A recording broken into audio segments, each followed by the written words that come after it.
Hello everybody, good morning, good afternoon, good evening, wherever you may be. Welcome to Slovenia. Beautiful country, beautiful city of Ljubljana, and we're actually in Tacen for the 2021 ICF Junior and Under 23 Canoe Slalom World Champions. My name is Ross Solly, I will be your commentator for today's action, and we're bringing you the teams events today. Always very entertaining. Always full of excitement and action, and I think today we're going to have some great canoe slalom racing. We are so happy to be here, I cannot begin to tell you how happy we are. We're starting off in just a moment, just a couple of minutes, with the women's under 23 kayak teams event, pushing through right through till 4:30 this afternoon local time, and some really big name paddlers stepping out in the teams event today, just to get a bit of a feel for this course. Of course, Tacen is regarded as one of the toughest courses in the world. There are some aspects of this course which are very challenging, especially for young paddlers, so we'll see how they step up today. We didn't have a World Championships last year, obviously, so this is the first World Championship since 2019. 2019 was the last time we had a World Championships for juniors and under 23, so we are very excited to be back racing once again. Of course, COVID still rears its ugly head around the world, and unfortunately some teams have not been able to make it here to Slovenia, but we do have a quality lineup all the same, and I think we're going to see some fantastic paddling today. The strong European nations are all here. There's international teams as well from outside of Europe, so I think we will see some fantastic action. We're going to kick off in just a moment with the women's under 23 kayak teams. We've got 11 teams on the starting line. Very open event. We've had 6 different winners since 2014 in the women's kayak teams event. The French team are the defending champions. Interestingly enough, the Czech Republic has never missed a medal in this event. They've never been out of the medals, and they are 3-time gold medalists. The last time they won a gold medal was in 2017 in Bratislava. Now, I have a treat for you watching at home, or wherever you might be watching today if you're sneaking and looking at work. My guest commentator today really needs no introduction to fans of canoe slalom. He is a World Championship team member in the men's kayak. He's a 2-time European K1 team gold medalist. He's a former 2-time, in fact, ICF World Cup title holder. And way back in 2006, which seems like a long time ago, he was a member of a World Championship Junior K1 team. Sebastian Schubert, hello, welcome to the commentary position. Yes, thank you. Great to have you here, Sebastian. Of course, you're not paddling anymore. You've got a new job, which is course designer. Yeah, it's my new hobby. I made it already in Magdeburg at the World Cup, and now here for the junior and under 23 World Champs. And you've designed this course here. Tacen is traditionally, as we see, the first team get underway in the United States of America. Just quickly tell us a little bit about the course you've designed here, Sebastian. Where are the challenges? Where will the races be won and lost? Yeah, Irati and me decided to have 18 gates, so not as many as possible, but we made some challenging parts, especially for team race. It's gate 7, 6, and the part between 12 and 15 at the bridge. Okay, so we'll see how that unfolds, but as I said, the USA currently on the course: Emma Joseph, Marcella Altman and Isabel Long are the first paddlers out to see what Sebastian has prepared for them, whether he will be friend or foe at the end of this race. But the conditions today are pretty perfect, aren't they, for paddling? It's around about 25 degrees at the moment, no wind, sun is shining, and nice water. And so far we've just seen the one touch, or 2 touches now as I speak, which is not a bad start. Obviously with a team it's a lot of challenges, and we've seen some of the paddlers just getting caught up a little bit there. That's Isabel Long, who's run into a bit of trouble at the back end of the team. Of course, the time is taken from the time the last paddler crosses the line. So First paddler at the start line and last paddler in the finish line. Yeah. And all paddlers have to be in 15 seconds through the finish line. Within 15 seconds. Within 15 so seconds. outside of 15 seconds, it's a... I don't know if they're disqualified or they get a 50-second penalty. Okay, all right. So we notice that Isabel's a fair way behind the first two paddlers here. I don't think it'll be 15 seconds difference, will there? Look, that's why They're waiting for her, yeah, okay, yep. So Sebastian, with all your experience, what's the best position to be in a team? Where did you used to always prefer to paddle? I always paddled in front, like as first boat. But it depends what your preference is. I don't know, the middle paddler must be pretty fast and get a lot of speed out of the upstreams to make the difference closer to the first boat.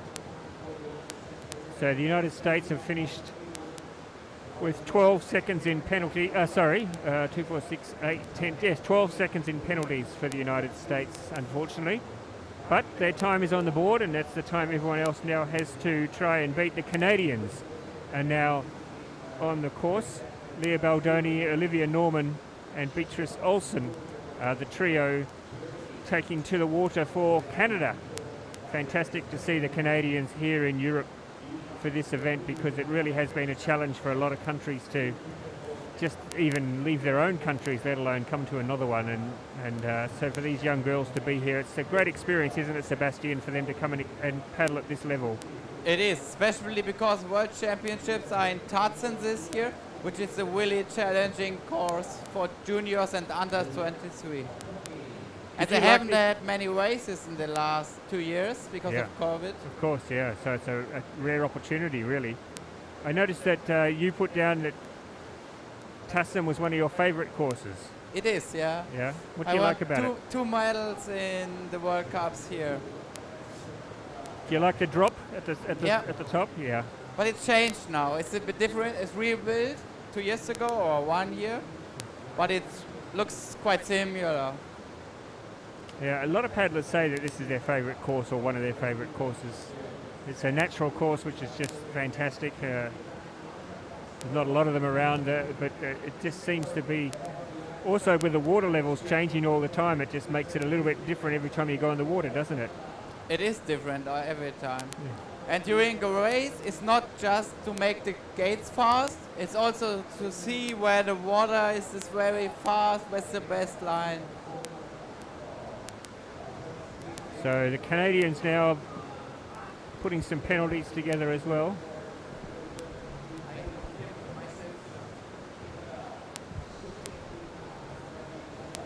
So the Canadians now have, well, they're 18 seconds in penalties, but they're a little bit quicker overall. Now the Slovakians are on the course already, so I would expect that the Slovakians will post a pretty competitive time, you would think. Sona Stanoska, who's had a lot of experience at the senior level, Mikhaila Hasova and Kristina Durikova. This is a pretty strong team from Slovakia, Sebastian. Yeah, I think so. They're one of the favorites for a medal. So unusual to see them out on the course so early.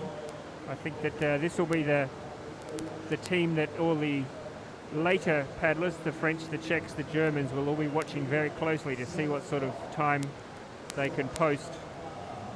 But Sona Stanoska, from a famous Slovakian paddling family, of course, will be leading the way and showing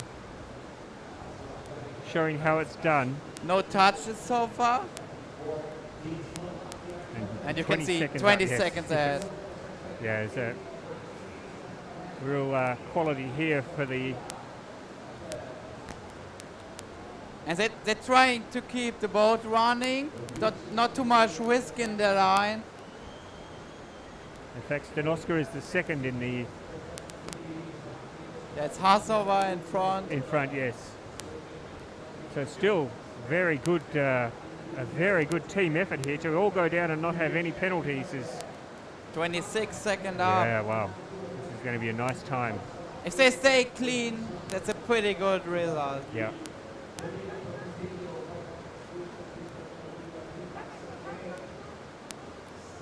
Yeah, we had an event here last year, of course. It was one of only 2 or 3 events that we had for the whole year. We had a World Cup here, which was just so great to get out and to race. Look at that time. Yeah, 104. That's a very competitive time. Very competitive time. It's really, and to have a clean run like that is a pretty good effort. Yes, as I was saying, so last year we had a World Cup here in Tacen. It was run under strict COVID protocols.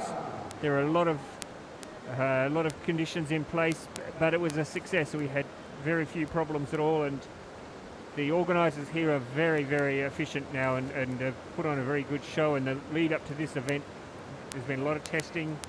If we see any shots around the course, everybody's wearing their masks. Social distancing is in place. Everyone's very aware of the risks and what's involved. So we've got our guidelines in place, and everyone pretty well follows them. So I think it'll be a great event. Fingers crossed. Slovenia, the home nation. And Eva Hosova, of course, again, another athlete who's had a lot of senior experience, Leah Novak and Zala Zanoska. So Leah and Alina, certainly, and Eva, sorry, have had a lot of experience paddling at the senior level. And as you said, Sebastian, their home course, they'll be very familiar with the... It's usually a good advantage in Tacen. One touch at gate 3. Yeah. We're going to split at the moment. They'll be just a little bit out, but 2.5 seconds. But they're in touch. They can make it. And you can hear the crowd. There is a crowd allowed here, but they have to do a test before they arrive and be negative, obviously. But good to have fans here watching. And the Slovenian team walking down the side of the river here, supporting the teams, cheering them on. So still just the one touch and just 1 second down. So it's all up to the last upstream.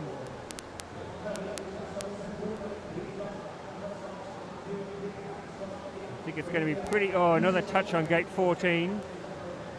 As we saw, the Slovakians were clean, so that's the big difference here. I think they're going to be about 4 seconds out, are they? Yeah. They are. 4.5 seconds. So those 2 gate touches, crucial, unfortunately, for the hosts. But even without those touches, they would have been a little bit behind. But we're starting to see some good runs being put together now. This is the women's under-23 kayak teams event, as I mentioned. It's been a very open event. We've had 6 different winners since 2014. France won it last year, and the Czechs, as I just need to remind you, they've never missed a medal in this event, and they've won the gold on 3 occasions. So, and we know the depth of kayak paddlers in the Czech Republic. So the Swiss are now heading out onto the course. Alana Marks, Svenja Matti and Johanna Kolscher on the course, chasing that time set by the Slovakians.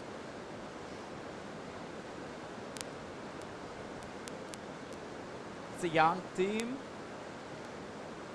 So when you set a course, Sebastian, obviously you have to bear in mind that there are a lot of young paddlers there, so some of the tougher parts that you might normally put in place like you did in Markleberg, you might not do here? No, it's different for Junior World Championships.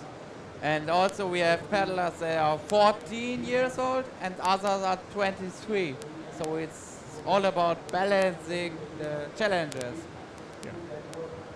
And obviously you don't want to make it too easy for the 23-year-olds, exactly, but not too challenging for the 14-year-olds. Exactly.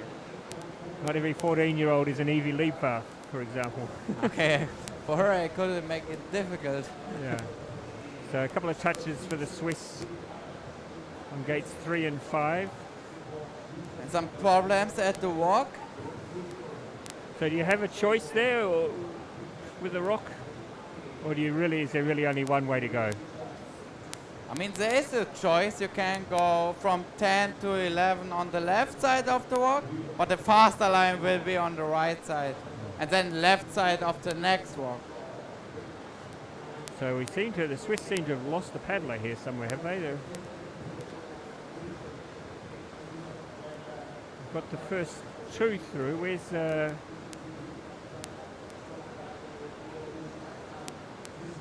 and maybe the first paddler's already gone through. These are the back two, are they? I'm assuming. Yeah, there's the first paddler gone through there. So, oh no, that was the back two. So this is okay. Not sure what happened there. I lost that halfway up there, but oh yeah, she's miles in front. Yep, yep. So the Swiss time they got a 50 on the gate 18. I didn't see it. Maybe that was the 15-second rule that you were talking about. We can get a clarification on that. Now, Team GB. Nikita Setchel, Phoebe Spicer, and Lois Lever representing Great Britain. You'd expect these girls will go pretty well. Good to see the GB team here.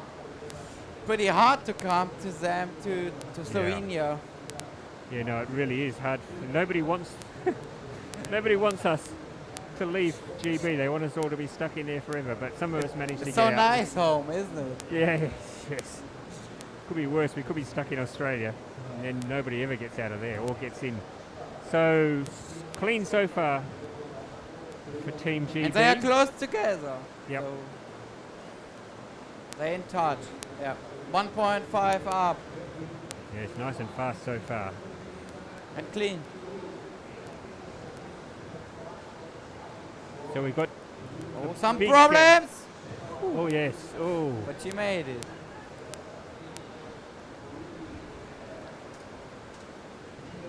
We are in a fantastic location here, set up between gates 10 and 11.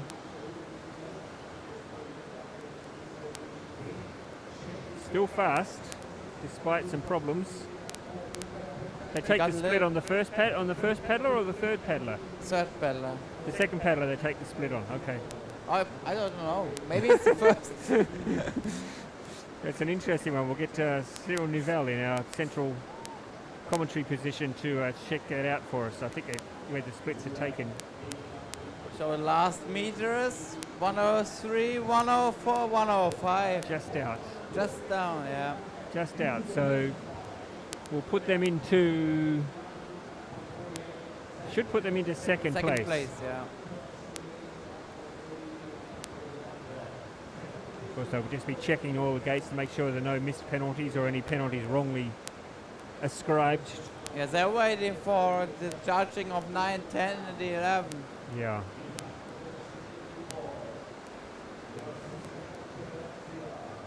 Okay, so still Slovakia sitting up there on the top of the leaderboard ahead of Slovenia and Canada. We're now getting into some pretty strong teams now, though. The Russians, Daria Shadorova, Daria Kuznetsova, and Anastasia Kozreva representing Russia. We saw in, I think it was Markleberg, Sebastian, a lot of Russian paddlers turned out for Markleberg. They're really pushing their program at the moment now, ahead of Paris in 2024 and Los Angeles in 2028, of course. A lot of young paddlers now. Pushing the extreme slalom, the new discipline. They had 2 or 3 boats in each extreme category. Yeah, no, it's fantastic to see. Of course, we will have extreme slalom finals this weekend. On Sunday. Yep, it's the exciting new sport that's going to be in Paris in 2024. Bet you wish you were still paddling, Sebastian. I usually was too slow at the start. Yeah, you have to be quick off that block, don't you? I missed it a couple of times. So you're still doing a bit of paddling though, Sebastian, but not competition? Yeah, just for fun. Yep. A couple of times a week, if the sun is out. Yeah, yeah. We see a good run so far from Russia. Yeah. Oh, but now she missed gate 13. Gate 13 is a problem. She's had to go back to do it again.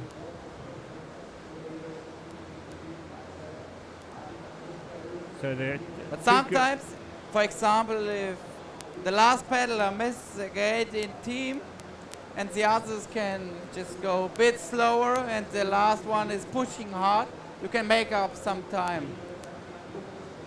Well, their time was good up until then, but now they've had to stop and wait for the third paddler, and that's put them a bit behind. Unfortunately for the Russians, they've slipped out of the medals. They're down to fourth, more than 8 seconds behind the team from Slovakia, who are still looking pretty good up there, and still, well, actually the Russians also clean, but just having to wait for one of the paddlers who had some troubles on one of the gates. So just the two teams so far have been error-free.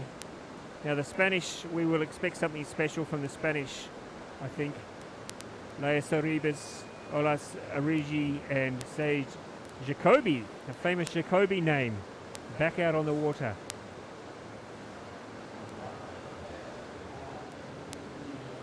I didn't know she's paddling for Spain. I thought her dad was the C2 paddler for US. Well, there's no more famous name in Liceo, is there, than Jacobi. But good to see her out on the water. Looks like a little bit of problem though for her there. She's just struggling a little bit to get across. Gate touch on gate 2, yep.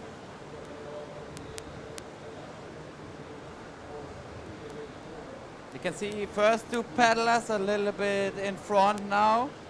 So Seu Jacobi has to be fast now. Yeah, she's got to catch up. The other two have opened up quite a big break here. And she's trying to desperately make up the ground. She's going to right now. She's got a bit of a run on.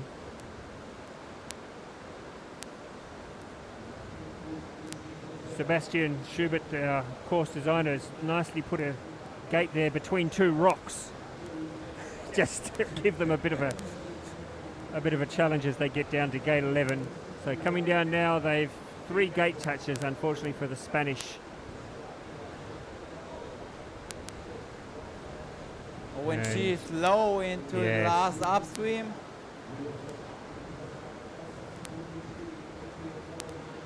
So their time, unfortunately, is also going to be well outside the medals. Yep.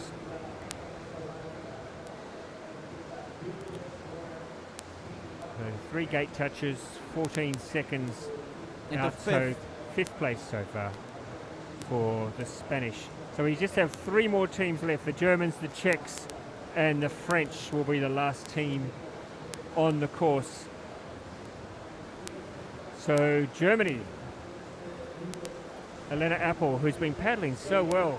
So I think her dad was your coach as well. Yep. Yeah, Thomas coached you for a while. Yeah, Thomas. She was paddling so well in Markleberg, and she's had such a good start to the year. It's really a star of the future, isn't she? She is. Her first World Cup medal in K1 2 weeks ago, and European bronze in C1. So no, really exciting to see. I'll be excited to see her in individual events later on. But now it's team event. It's the team. So she has Franziska Hanke and Nelly Goss. What do you know of these girls, Sebastian? What can you tell us about them? Usually the under-23 teams of Germany are competitive, but we see some problems from Franziska at gate 3.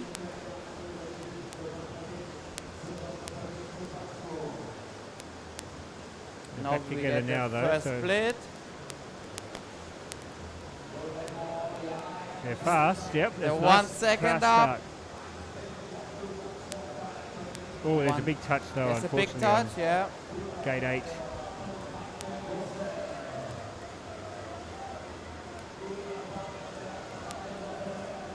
We can see the German team. Oh, a big touch down at the start, down in the first paddler as well, just down at the bottom of the course. So there'll be another 2-second penalty there. Oh, another one there, I think.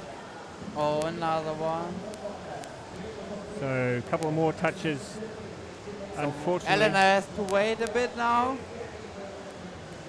Second and third boat are in the last upstream now. So they're fast. But just those 4 seconds in penalties. I think they're still going to be very close here. Just outside. Gate touch on 13, unfortunately. Unfortunately, those 6 seconds in penalties is just going to cruel their chances. Second place. Yep, they're still second. Just 2 seconds off the pace, but those 6 seconds in penalties are a big difference here. Unfortunately for the Germans, but they are in the mix. We see 2 more teams to come. Czech Republic. Yeah, now the Czechs have a very strong trio. And as I mentioned, the Czechs have never missed a medal in the women's K1 teams event in the history of the competition. So it's amazing. It is amazing, isn't it? Very strong record to protect. So Lucy Nesna-Delova, Anthony Galaskova, and Katarina Bakova are the trio. And Antoni Galaskova, individual world champion in the underage events as well, so she's a very accomplished paddler. You would expect the Czechs will go very close to the Slovakian time if they can keep it together and stay clean. But they even as we saw with the Germans, 1 or 2 gate touches can still keep you in the mix. It's not going to rule you out of a potential gold medal at the moment. No, I think the time for maybe 99 is possible. Okay, wow. They are really close together now. He's a bit low. Whoa, 2.5 seconds up. Oh, there's a big gate touch again though on gate 8, is it there? So 2 seconds, but that does not necessarily rule them out of the gold medal. A 2-second penalty. They're still going very fast.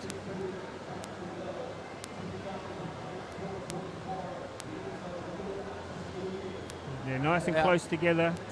Very evenly too close, I would say. Yeah, maybe. So now Antonio is too low in the upstream. Look. Yeah, okay. Position change. Still, the raw time is very fast. Oh no! Oopsie. Oh dear, I think they're going to be... well, they won't be in the gold medal. Outside the medals. They might not even be in the medals. They may be outside the medals. This might be a little bit of history. Not the good history, but unfortunately for the Czechs, currently they're ranked 5th, so they will miss a medal this year. For the first time ever in women's under-23 kayak, it looks like they'll be out of a medal. What they pick up in the end, Sebastian, just that 1 gate touch. Yeah, but they had the big problems. Yeah, as you said, Sebastian, they were too close together. Too close together, yeah. Which caused a big problem. So the last team. So the French, with a very, very good team. Angèle Hug, Roman Prigent, who won the gold medal here, I think, last year at the World Cup. And Colleen Cherel. So very high quality field here for the French. Roman Prigent has already shown she likes this course a lot. She just needs to get her team. And Angèle Hug has had a bit of experience in the senior team as well. So let's see how that stacks up for this event. It's a really nice style of paddling from Roman. Nice distance at the moment between the paddlers.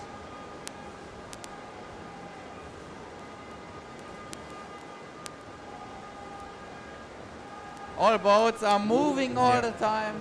So 3.6 yes, so the time is very good at the moment.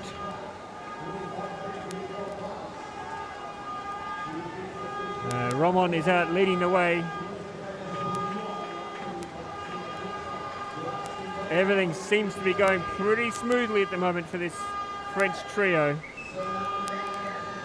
Oh, a gate touch down there though for Roman, so they will get a 2-second penalty.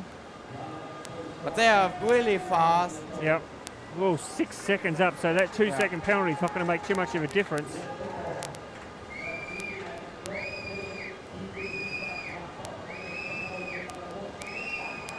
Stay clean, stay clean. Another gate touch on 14, so 2. Oh, and that's just slowed down a little bit. I think they're going to be under. Are they going to be under the 100 though? I think they're going to be. There's your gold medalist, folks. Yes, a very strong performance from the French team. Congratulations. So we have our first world champions.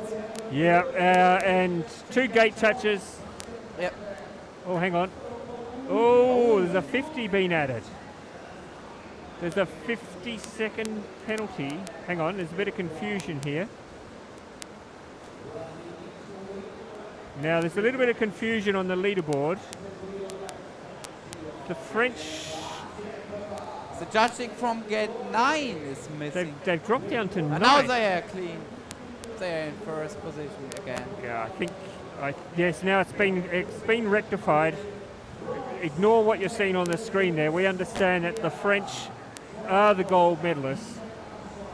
Slovakia second, Germany third.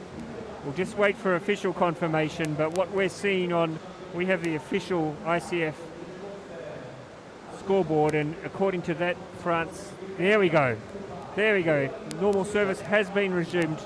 The French women's under-23 kayak team of Angèle Hoop, Romain Priget, and Colleen Jarrell, very convincing winners, Sebastian. 2 gate touches, but still more than 3 seconds quicker than the next quickest boat. Yeah, we could see in the top and the middle part, the boats were moving all the time and they had good speed and they were not too close and just get the boat running. And having that experience in that team, with Romain and Angèle especially, it's a big advantage, isn't it? It is, yeah. So congratulations, that is a great result there for France. They defended the gold medal they won last year, and in fact Romain was part of that team last year, so she's managed to win back-to-back gold medals in the teams event, which I'm sure she'll be absolutely stoked with. As I said, she's also won the gold medal here at the World Cup in Tacen last year. So now we move on to the women's kayak junior teams event. 8 teams. The French are the defending champions here as well. It's the Czechs, though, that have dominated this event over the years. They've won the gold medal 10 times. 10 times? 10 times in the women's junior kayak. And they've only missed the medals twice in 19 years of this competition. So, but as we saw in the under-23s, today is a funny day. Things can happen. So the French are the defending champions. We've also got the Czechs, the Germans, Slovenia, Switzerland, the Russians, Spain and Slovakia. So this event due to get underway in around 4 minutes from now.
So the first of 8 finals today have been run and won. And congratulations to the French team taking the gold medal, defending the gold they won last year. Silver to Slovakia.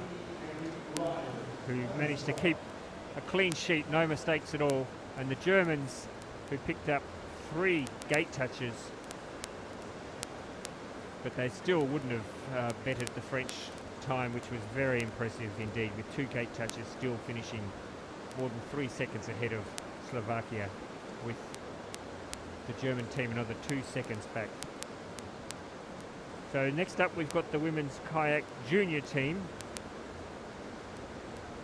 This might be interesting, Sebastian. My guest, by the way, is Sebastian Schubert, former junior world team champion in the kayak and also senior team champion, 2-time European team champion and a World Cup title holder, two years running, 2013, 2014. Sebastian, this is for the younger paddlers. How do you think they will take to this course that you've set them today? I think the sad course is okay for them, but the white water in Tacen is really special, and as a junior it's really challenging. Well, we're underway. The first team on the course is Slovakia. Zuzana Pankova, Ivana Chlebova and Mary Ryan. Amy Mary Ryan from Slovakia. I've not seen Amy paddle before, so looking forward to these juniors getting out and setting a fast early time. We saw the under-23 Slovakian team, women's team, posting a clean run. They had a nice start so far. It's always an advantage to be early on the course, isn't it, Sebastian, to put the pressure on everyone else, post a nice, easy time, or solid time. But then you have to wait at the finish line to yes, know the final result. That can be nerve-wracking, for sure. Oh, unfortunately a big touch there.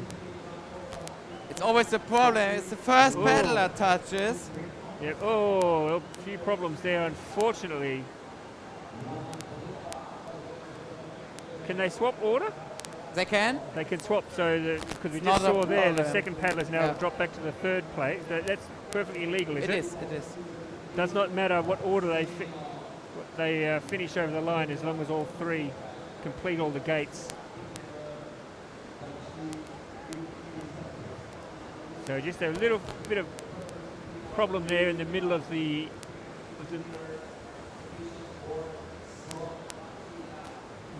course for the Slovakians. Yeah, we saw that the first paddler touched gate 9, and it was still swinging if the second and third paddler came through the gate, and that makes it way more difficult for them. Only 1 penalty though on that gate though so far. It's come up, so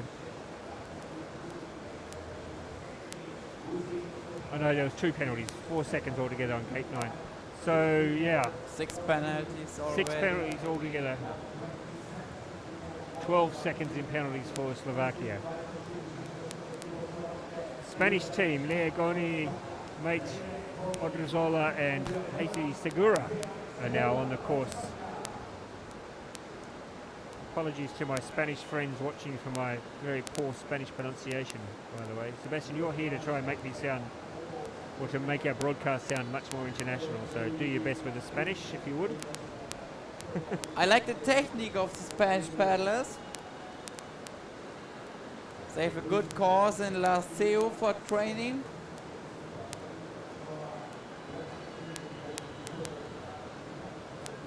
Oh, we see the problem. Big problem there in the stopper not being able to get out of there. But luckily she could handle it.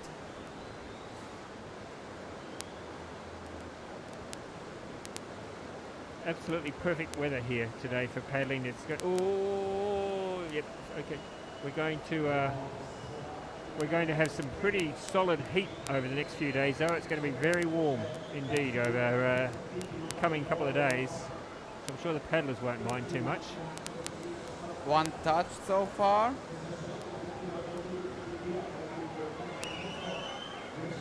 And they are on a good line.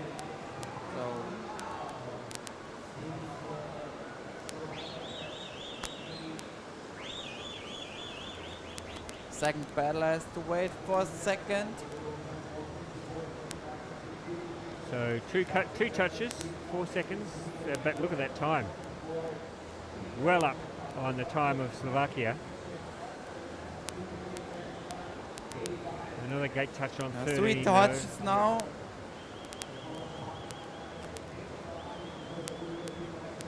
Oi, oi, oi. A little bit deep there.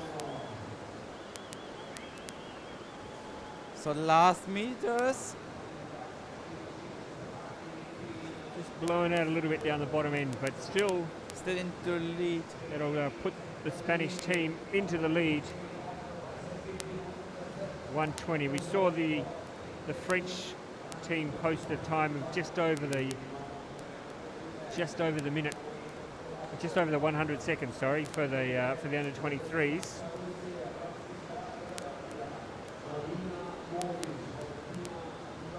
So we've got the Russians now: Marina Noish, Valentina Gronova, and Tasia Logacheva, representing Russia.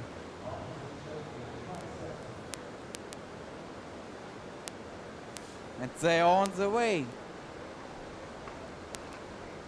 With some problems at the big drop. She missed gate 1. Oh dear. Maybe she can go up again. Is she going back for it? She has to go Yeah. back for it. Yeah, she's trying to go back for it. Just if you take that wrong line down that drop, you're in all sorts of trouble, aren't you?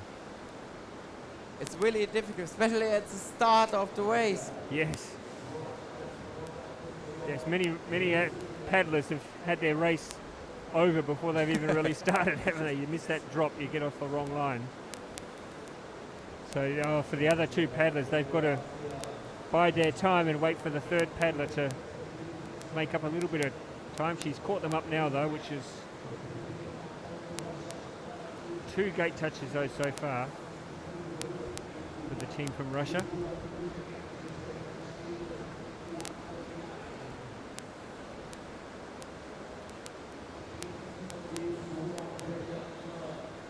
I suppose it does take a lot of pressure off the first two paddlers, Sebastian. If the third paddler is a little bit further behind, they don't need to take any risks. They've just got to be secure, safe and secure. Yeah, they should stay clean and just... Oh, they're getting in each other's way there. They Oh, that was a mess. They made an absolute mess of that gate. Now. They got in each other's way. I don't know what they were trying to do there, but unfortunately, that's going to cost them dearly. They've made an absolute mess at the bottom, haven't they? We saw a couple of overtakings in that one. Yeah. Yep, this is unfortunately not going to end up in the mix for the medals, but great experience for these girls from Russia to come here and race on an iconic slalom course such as this one. It's just such good experience. But their time is unfortunately going to be well down for the Russians. Just 3 touches, but they ran into a lot of problems with gates. They missed, and here we go. From the start. So the first paddler ended up going backwards, which... Before gate 1.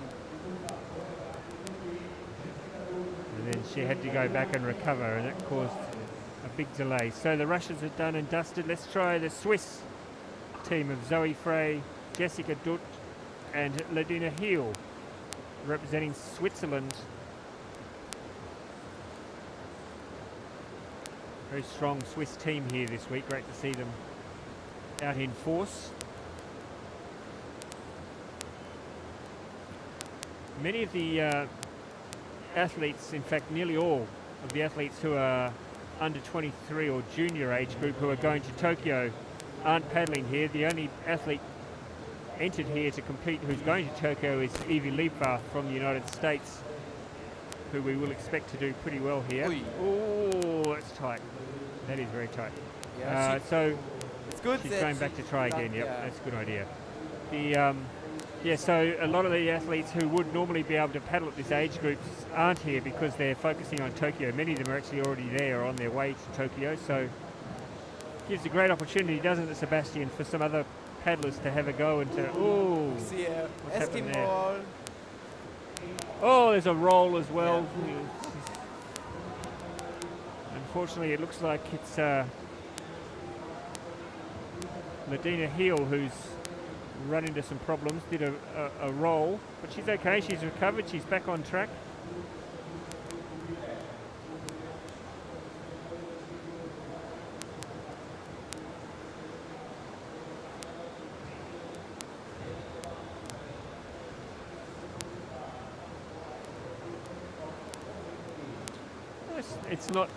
It's not too far off the pace. Oh, again, just cutting those corners. She's going to be outside the medals, I think, unfortunately for the Swiss, but... Yes, there was a lot of drama on the way. Yeah, well, we can see there's a pending on gate 7, so they're going back to have a look and to see what she actually did on gate 7. So never good to have an asterisk next to your name when you cross the finish line. Oh, it's never good. So here we go, we can see here what's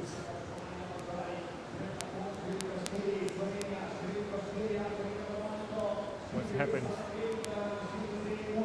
So they're still looking at that one, so we'll look on now to the home team, the Slovenians. Helena Demechko, Sarah Ballinger and Ula Scotch is on the course for Slovenia with the home crowd cheering them on, hoping for a medal here.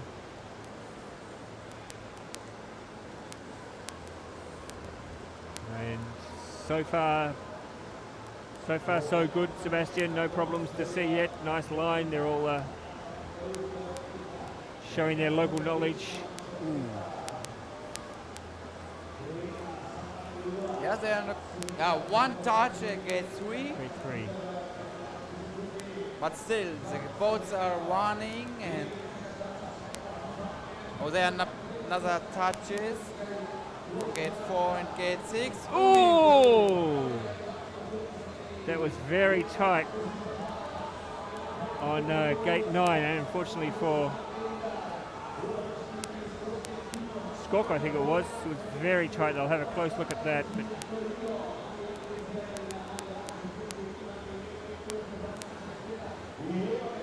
at the moment, there's 3 touches, so it's been a little bit messy. 3 seconds down in the second split. But I think they are in touch because the Spanish team had some problems at the bottom. Yeah, that's right. They had big trouble down there. So, oh, they've gone a little bit deep, but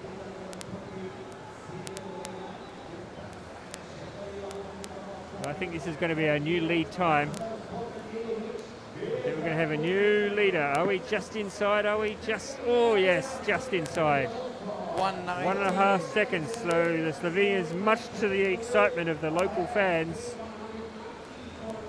the Slovenians are into the lead. 3 gate touches. But still, just that 1.6 seconds ahead of the team from Spain.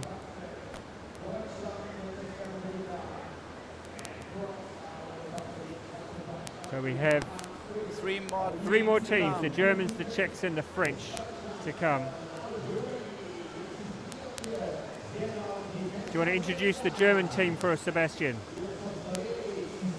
We have Hanna Süß from Augsburg and Paulina Pirro, the last year junior European champion from Bad Kreuznach. And there is Lucy Krech on the 3rd position.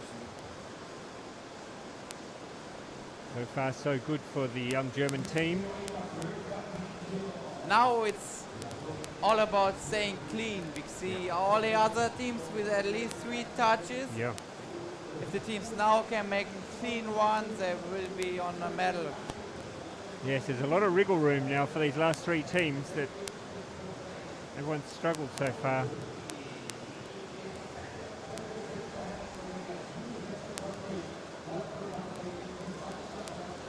See a spin from 2nd and 3rd paddle at gate 8. But so far it's clean. Yeah, it's very good so far. This time is going to be very competitive, you would think. A lot of support from the German teammates running down the bank here. I think we're going to see the new leaders. It's a pretty safe one so far. Not much risk. Oh, more than 7 seconds up, so seconds. they've got plenty of room. They don't need to do anything too risky. And still clean, so. And we're now looking at the last couple of gates now for the team from Germany. In the women's K1 junior event, we're going to have our new leaders, and this is really, a very really good time. Yeah, that's a great time. That is a great time. The first junior team to go through without any penalties. Yeah. And as you would expect now, 11 seconds to the better of the team from Slovenia. So great run there from the Germans. Yeah. They had a good line, not too much risk, no touches, and that's maybe the key to the medal. So. Well, they'll definitely get a medal. They'll definitely get a medal. It's just a question of what colour. Now the Czechs, they have Teresa and Klara Neblova and Amelie Servankova. As I mentioned, Sebastian, this event's been held 19 times and only twice have the Czechs missed a medal. So it's really impressive. They've won gold 10 times. So they really think it's better than the Slovak Sima man in the World Championships. Yeah, I mean now that is a team that dominates. So what can the Czechs do? They know the time they've got to beat. I'm sure that came through to them that the Germans have posted a very fast time. Very accomplished Czech team. Ooh. Some problems from the last battler, gate 3.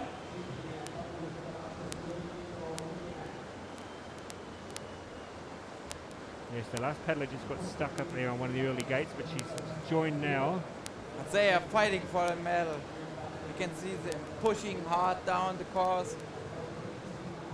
And the boats are still warning, so.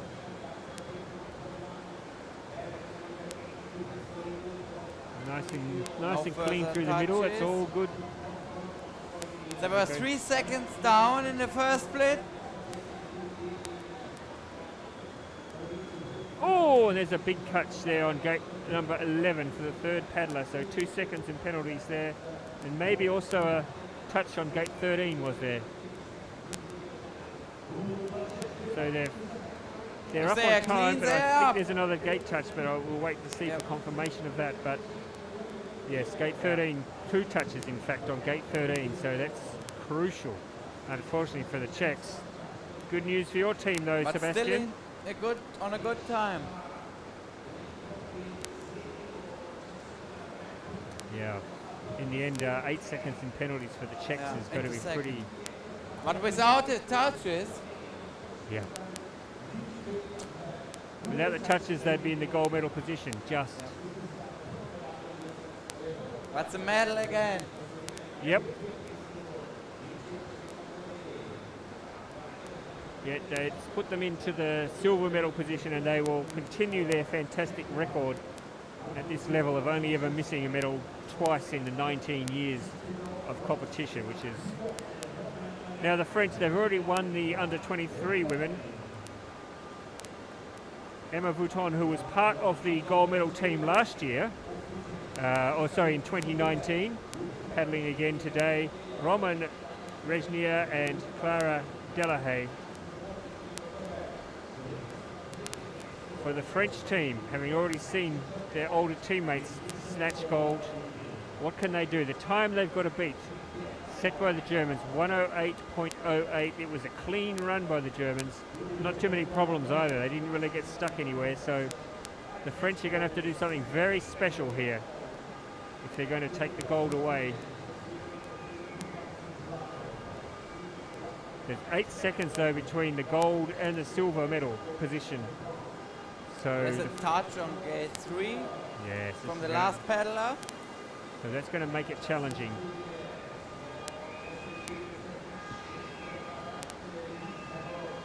But they're in touch. 3 seconds.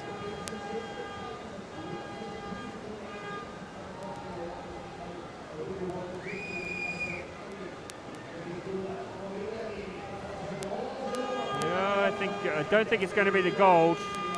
I think they're looking at, there's another gate touch on gate. I think they're looking at the silver medal at the moment for the girls from France.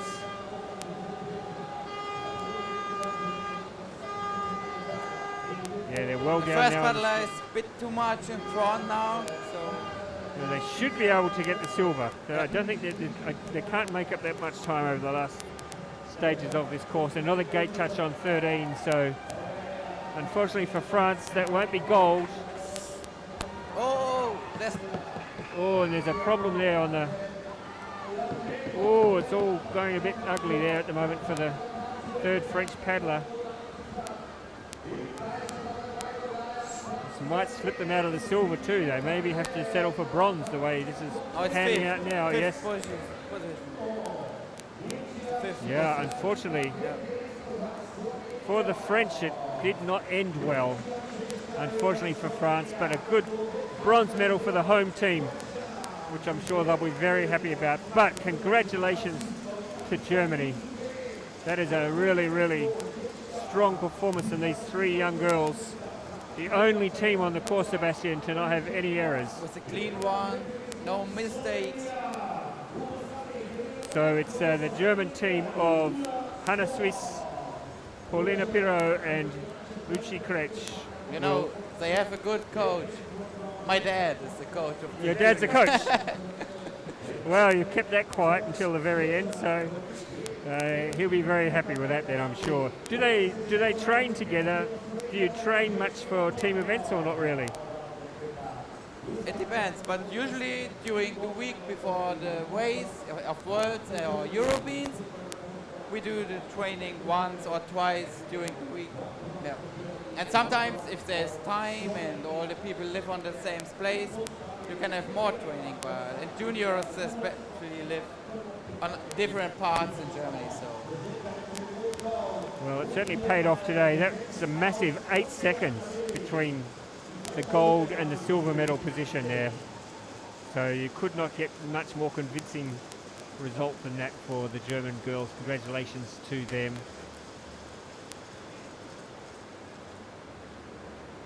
So our next event will be the men's under 23 kayak. 18 teams. 18 teams, Sebastian, competing in this one. So many teams. It's good to see. It's great. It's fantastic. Considering everything this year, it's fantastic that we've got so many teams that have managed to make it here. So we're about 3 minutes away from a start. We will see teams from Brazil, United States of America, Russia, Poland, Belgium, Latvia, many nations. Yes, our first look at the team from Brazil, Ukraine, Latvia, Lithuania. Wow, yeah, there's some teams here that we haven't seen competing yet today.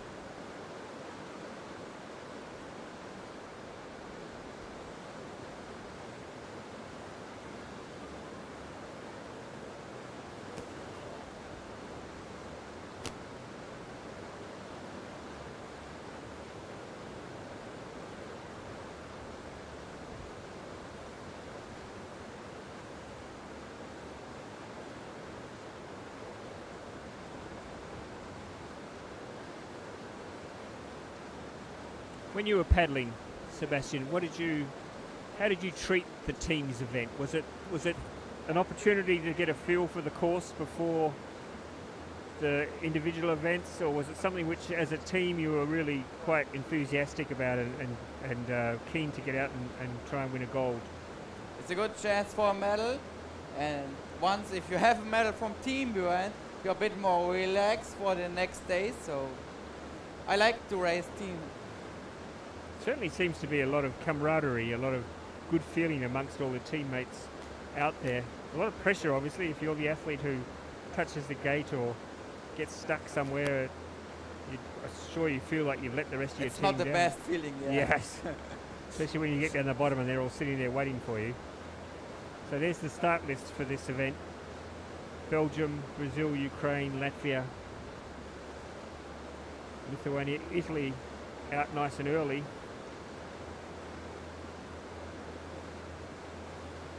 The French have won the last 2 gold medals in this event. And in fact, one of their paddlers, let me just check here, I think it's Malo Quemenia, He was a member of both of those gold medal winning teams, so he's looking for a third consecutive team's gold medal today.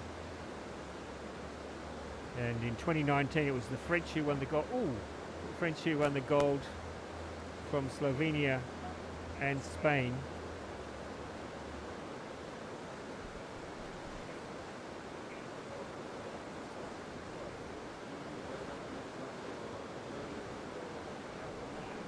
I have mine.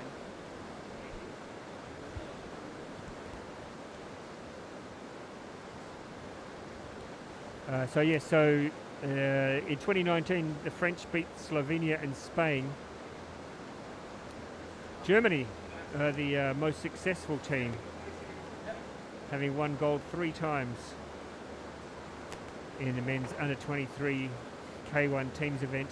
But interestingly, Sebastian, and maybe you can explain this to me, the Germans haven't won a medal at the last 2 under 23 World Championships in the K1. So today is a good day for them to get back in the medals. Yeah, last time they finished, I don't know, 7th or something. So maybe they have a chance today. So we're underway in the men's under 23 kayak competition.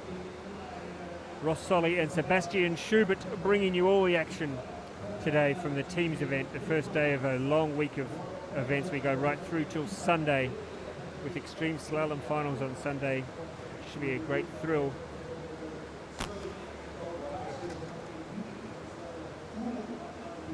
And the Belgians are on the course at the moment. We have Gaten de Griff, Victor Hennen and Michael Wichmans.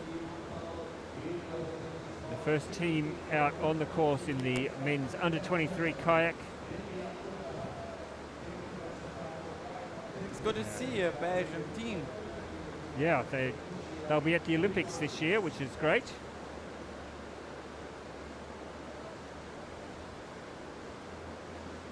And a couple of touches though early on for the Belgians, and they are really spread out, this Belgian team. Oh, there's a bit of a problem there for, I think it's the third paddler. Wickmans has just caused,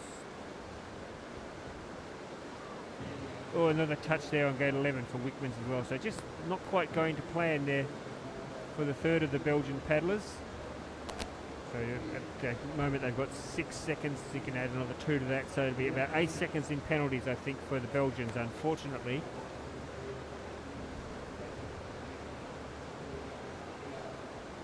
But it's always good to get out there and get... second penalty on 13. Oh yeah, yeah. So unfortunately, once you get a 50-second penalty, your race is well and truly over. Oh, and there's a roll there. Roll. Yeah. Yeah, a roll over there, so didn't go the way that he might have liked. For the team from Belgium, 2 50-second penalties. You might see here what happened.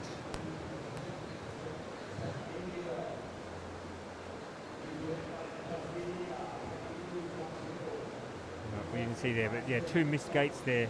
Haven't had a lot of missed gates today yet, which has been good. Shows that the course designers have got it right, Sebastian. I think so, yeah. For those who are just joining us, of course, I am sitting next to the course designer, one of the course designers. This is his new life now. He designed the course in Markleberg a couple of weeks ago, which I think everybody thoroughly enjoyed. Are you enjoying setting the course now, getting a bit of payback on some of the athletes who you used to paddle against? Yeah. Yeah. I think they were happy. Maybe not all. So Brazil is on the way. Yes, the Brazilian of Guilherme Rodrigues, Amarelo Soguetes and Caio da Silva on the course for Brazil. The first 2 paddlers a bit in front, but still the third paddler is on a good line and no touches so far.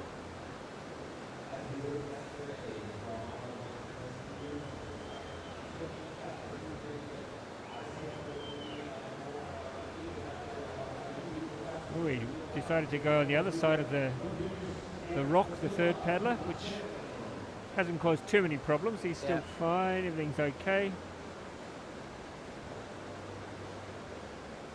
Still clean. Yeah, it's been nice and clean. We've got a good clean run so far from the Brazilians. They're just waiting down, the first two paddlers waiting down the bottom now for the third paddler to come through, so they'll lose a little bit of time there. But the important thing is there's been no penalties. That's really going to help their time a lot. 104. 104, that's 106. Oh, 104. 104 will keep them in the mix nicely. It's a good time for others to have to try and beat as the Ukrainians take to the course now. We've got... But I think the fastest times will be around 90 seconds. 90? Yeah. We saw Low the 90? Yeah, 90. Maybe 89. Wow, okay, there you have a prediction there from Sebastian that we'll get a time around the 90-second mark. Will it be the Ukrainians of Ruslan Pestov, Alexander Fedorenko or Maxim Rudzi who are on the course at the moment for Ukraine?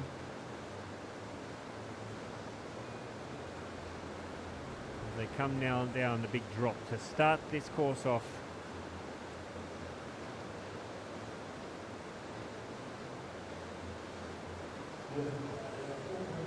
And they're all safely underway. I think there's no good start. Yep. No dramas at all for the first gate. Might be a touch there though, unfortunately, on the first upstream gate. We'll wait and see what the judges saw in that. Not a lot of wind today, so the gate shouldn't be. Yeah, there was a touch there on gate 2. Not a lot of wind today, so if the poles start to rock and don't come a knocking, because there's a fairly good chance that you might have had a touch there.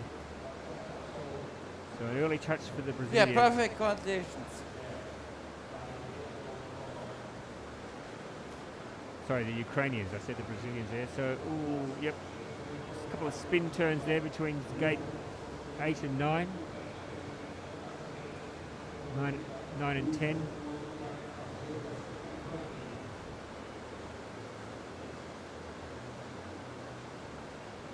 It's been tidy, Sebastian, this run though. Yeah, 2 touches. Couple of touches, yeah. First paddler is a bit ahead.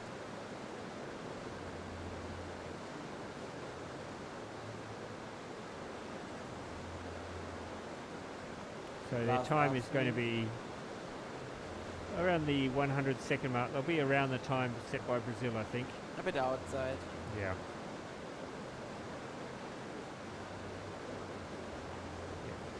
108, 109, yep. So 109.75 for Ukraine. So the Latvians will be the next, and I mentioned the famous Stanovsky family, for Samuel Stanovsky paddling for Latvia, Edgars Gravitas and Martins Blodis from Latvia will take to the course.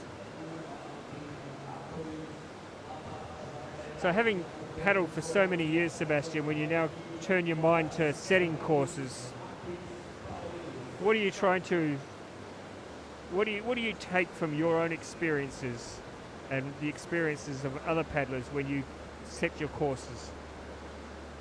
It's hard to say because each course is different. I mean each river, but I try to make it challenging, fair and fast. Like not too many side-to-side combinations. Something in the fast water and good upstreams, yeah.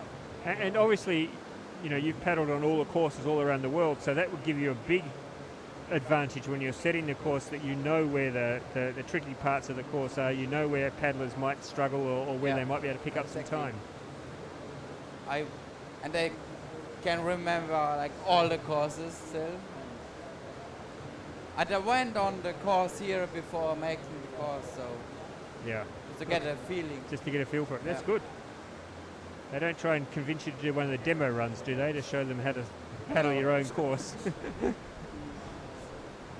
So at the moment, the Latvians putting together a tidy run, 2 touches so far. But they have a 50 at gate 8. Oh, 50 at gate 8, okay, yep. I didn't see who that was that missed that, but incredibly costly to have a 50-second penalty, especially so early on in the run. So for Latvia, their race is done and dusted then with a 50-second penalty. And we've got a roll down the bottom there as well. So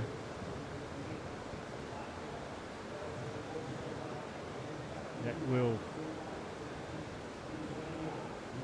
mean they will be down near the bottom of the leaderboard for sure. Currently sitting in the bronze position, but we've only had 4 teams on the course. The next team on the course will be from Lithuania. Orumeskudos Imantas Dumbliaskos. My apologies, because I know that I've absolutely butchered that, but that'll do. Imantas Dumbliaskos and Vijas Pranskunus from Lithuania. Good to see the Lithuanians here paddling. We're looking at the moment at the men's under 23 kayak teams, 18 teams in all. The French, having won the last 2, are looking to make it 3 in a row, which would put them on the same as Germany as the most successful team in this event.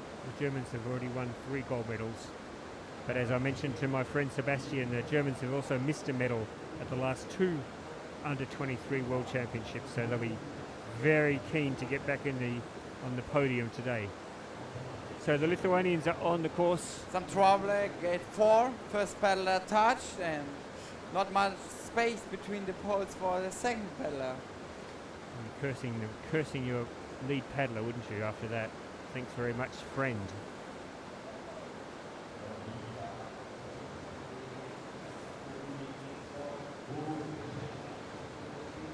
And they got a 50 at gate 4. So okay. maybe he missed it. Yeah. So some of the teams are just running into a couple of problems. Gate 4 is presenting a few problems, Sebastian, for all teams really. It's close to the rock and the water is pushing to the left side of the river, and sometimes if the paddler is not having a good view on the water, it can happen that they are pushed to the left. Well, there's another touchdown near the bottom of the course as well. So the Lithuanians' time is blowing out here quite dramatically. 77 seconds down on the time set by the Brazilians, who posted an absolutely error-free run. But Sebastian is predicting we should have a winning time around 90 seconds. So the Brazilians are 104. Oh, a lot of mistakes now, a couple more 50s.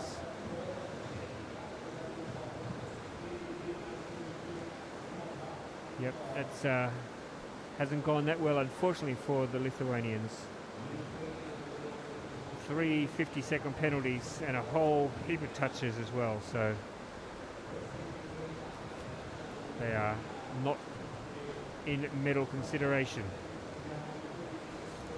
Next is Italy. Now we should see a good time here, I think. I think we'll see the first team go under 100, you would expect, with Jakob Wiga, Marco Romano and Leonardo Grimandi. Jakob might be a world champion, I think, he is. Previously in under 3 23. years ago or something. Yep. So very, very accomplished paddler, Jakob Wiga from Italy. He's paddling on the first position. Good Would start you normally, from the Italians, yeah. Would you normally put your best paddler first, or is there no real structure to how your team might look? It depends on if the paddler likes to be in front and have the pressures from the others, but you can see in many teams that one of the best, like maybe, for example, Kauser in Slovenian man teams or Priškovec in Czech, they're usually paddling in front. So this is very fast by the Italians so far. They're bunched up nicely too. They're very smooth, very clean. Yeah, one Just touch on again, gate 5. But Which I didn't see, but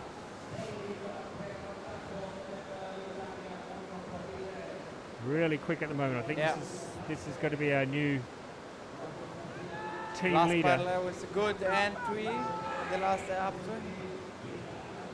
And look at the time. Yep. We are 1993, 94. Oh, another touch on gate but 15. plus 4, yeah. Another touch on gate 15, unfortunately, for the Italians, but still 94.39. Yeah. That's going to put a little bit of pressure on the remaining teams. Yeah, we saw a good run from the Italians.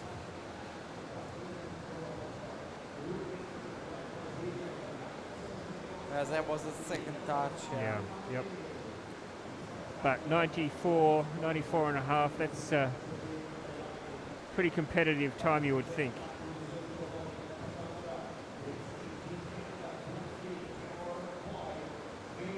Just waiting for confirmation on our board here for the Italians. It's now confirmed, yes. So 2 gate touches, 94.39 was their finish time. Canadians are now heading out. Trevor Boyd, Mal Rivard and Mark Zielonka from Canada.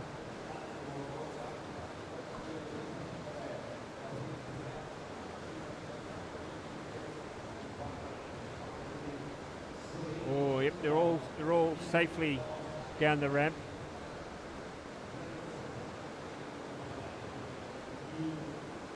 So the hard part done now. Well, not the hardest part. There's plenty of places on this course where you can get into trouble, as we've seen. But so far, the Canadians are nice and clean. All good so far. It's a good run so far. And clean. And they are up 0.1. So 1-3, yeah. This is good. Oh, some problems from first paddler at 10. They've all decided to go on the left-hand side of the rock. Yeah. It's a different line we see.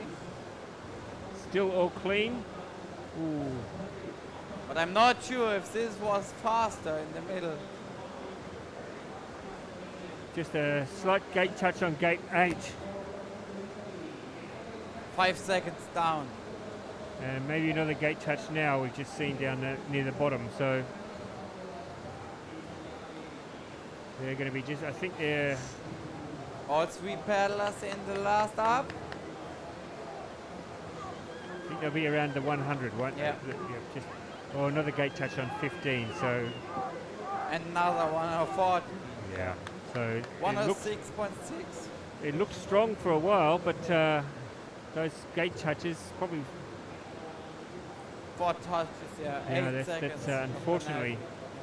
Into third. Unfortunately for the Canadians, it was looking like a very good run, but the 4 gate touches, 8 seconds in penalties is going to be crucial for the Canadians.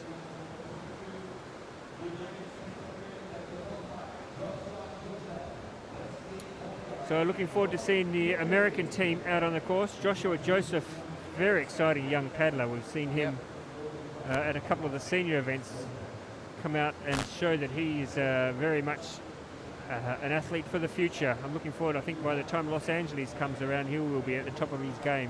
He has a good speed. Very good speed. And so he will be out on the water with Wesley Bolyard and Robert Healy, representing the United States of America. They are underway at the moment. Oh, they are close together. Nice start.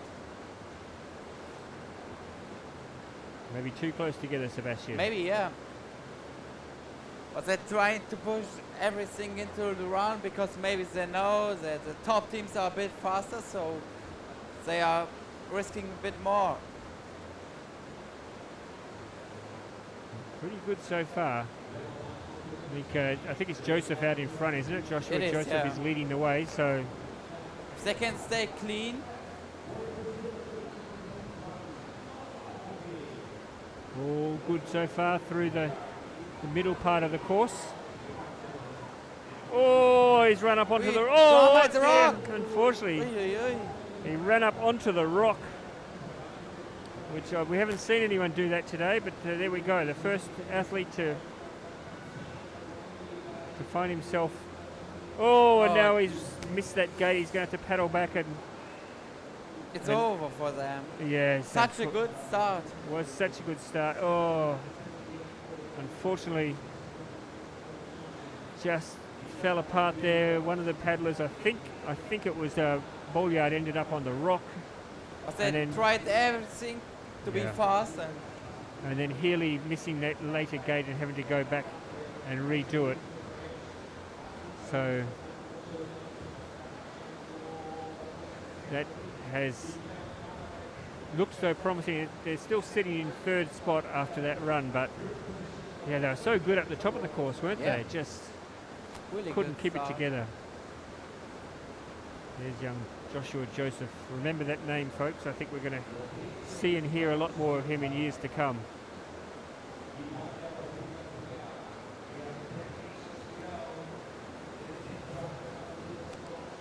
Next so Slovakians, you'd expect the Slovakians to do well here. Yeah, Jakub Griga is not here. He's in Tokyo. He's pretty much the best Slovak K1 man at the moment. And but also the others really will be fast, yeah. Yeah, Jakub Griga has done so well at underage events over the years and did so well in Markleberg. He loved your course. He loved your course in Markleberg, Sebastian. He won the World Cup, yeah. So Adam Gonsenica, Peter Mraz and Matej Vlacek from Slovakia.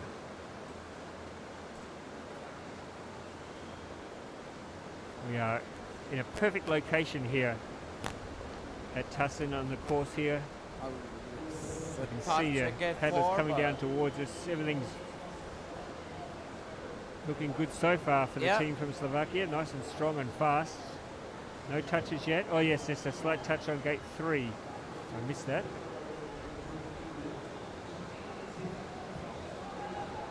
They are still close together and trying to push. Last paddler now beside the rock. So 2 touches now, but they're fast. Even with the touches, they're quite fast. First paddler in to get 15. Just Some a little bit for last one. Outside the time from Brazil. Oh, sorry, from Italy. Another touch at 12.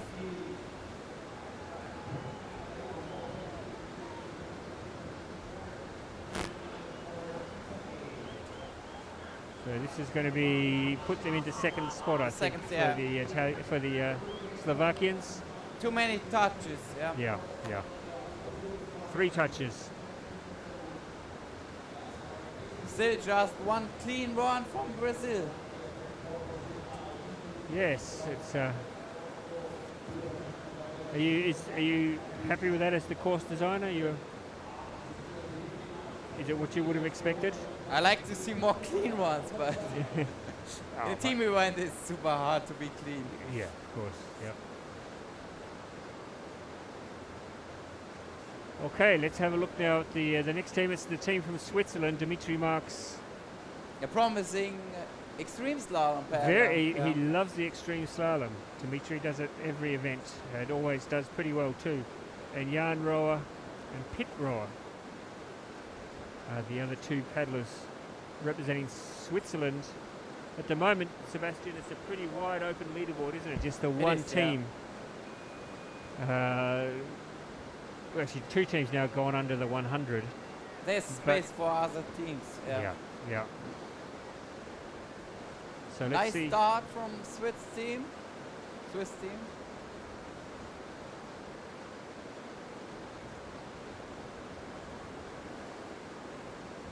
Or through the first 2 gates. They stay clean on top.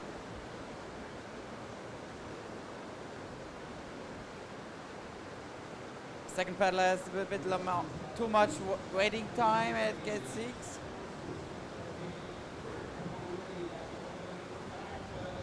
Ooh. Nice paddling from Jan Roja in front. Dimi Marks in second position. And they are pushing now. I think they know they are on a good run. They had 1 second up. 1 second up and clean. This is a nicely through. Yeah, nice. Oh, yep, but he's good. No touches. They are close to the best time.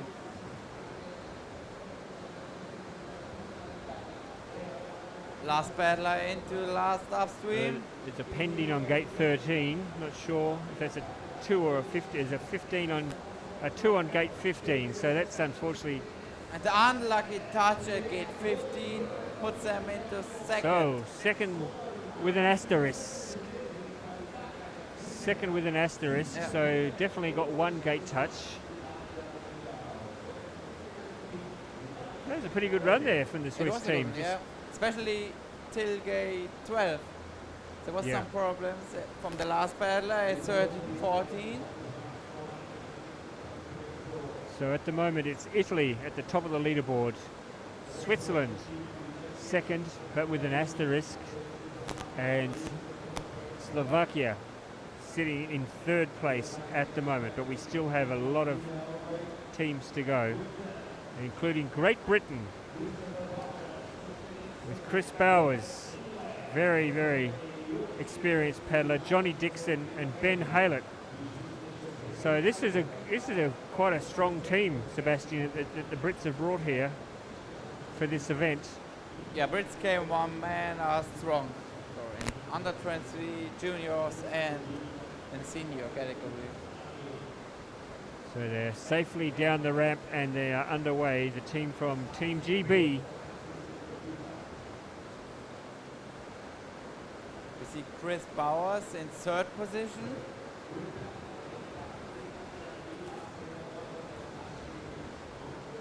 He's the most experienced paddler, so I thought he will be in first position, but That is nice so far. yeah. They're looking very strong on the water. Very 3 secure. seconds down. Yeah, this is shaping up to be a very good run.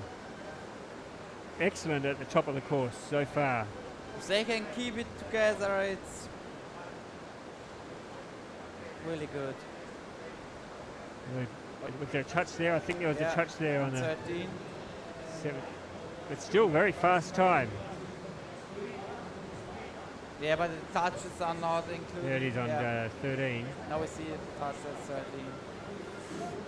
And a And touch on another 14 one as on well. 14. So, But they are still challenging the lead. ooh, and another touch on 15. Oh no, that's been removed. So Yeah. we're going to have a new leader, I think. Yes, we are. 92. That's a good time. Good time there for the team from Great Britain with 2 gate touches. They're still more than a second, almost 2 seconds up on the team from Italy. And I can tell you now, for the Swiss fans, unfortunately Switzerland got a 50 added to their time, so it dropped them out of the medals. So it's disappointing for Switzerland. But Great Britain now move into the lead. Have set the time to beat, 92.65. 2 gate touches in that time. The Italians, and there's an asterisk now alongside Great Britain as well. So Great Britain first with an asterisk, Italy and Slovakia. They are your top 3 at the moment. But now we'll see the Czechs with their incredibly strong men's kayak program. So many world-class athletes, and 3 of them here: Jakub Kretsky, Jan Barta and Thomas Zimmer. This is a really strong Czech team. For them it's pretty unlucky that the seniors are so good, like Erie and Wiet and Barbara, that they couldn't race on World Cup races because they are on a good level. Yeah, I mean these are paddlers who, for any other country in the world almost, they would be, you know, number one paddlers. But in the Czech Republic, they're well down the order. But getting a chance here to compete on the world stage. Smooth run. And fast so far. And clean.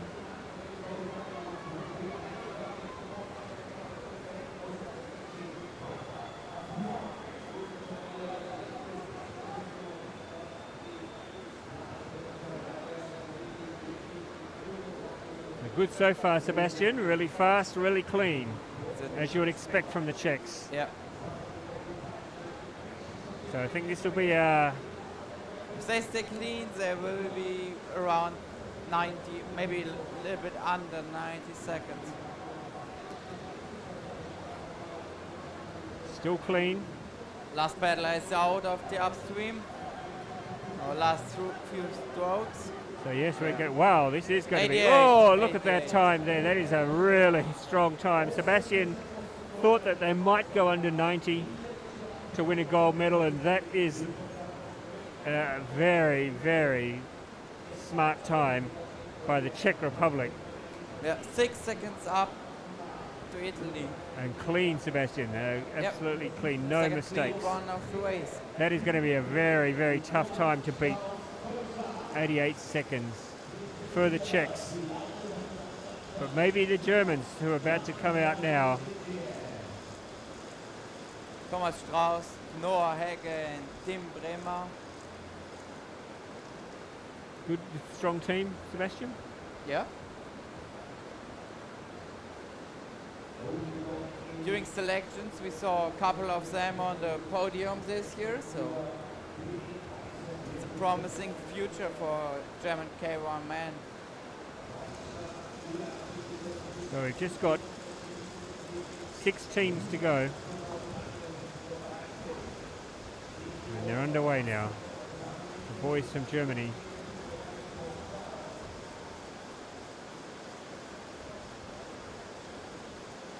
How are they looking? Now we see a Tacen at gate 2 from the last paddler, from Tim. I think Thomas Strauss is in front. a gate touch when your lead time is 88 seconds is going to make things very tough. The Czechs have really made it challenging now for everybody else. But they are close together and trying to be fast and make the touch up.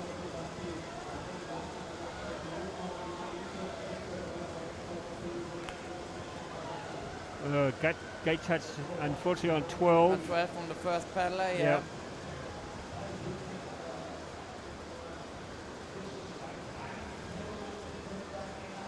So a couple of penalties. Nearly 2 seconds down.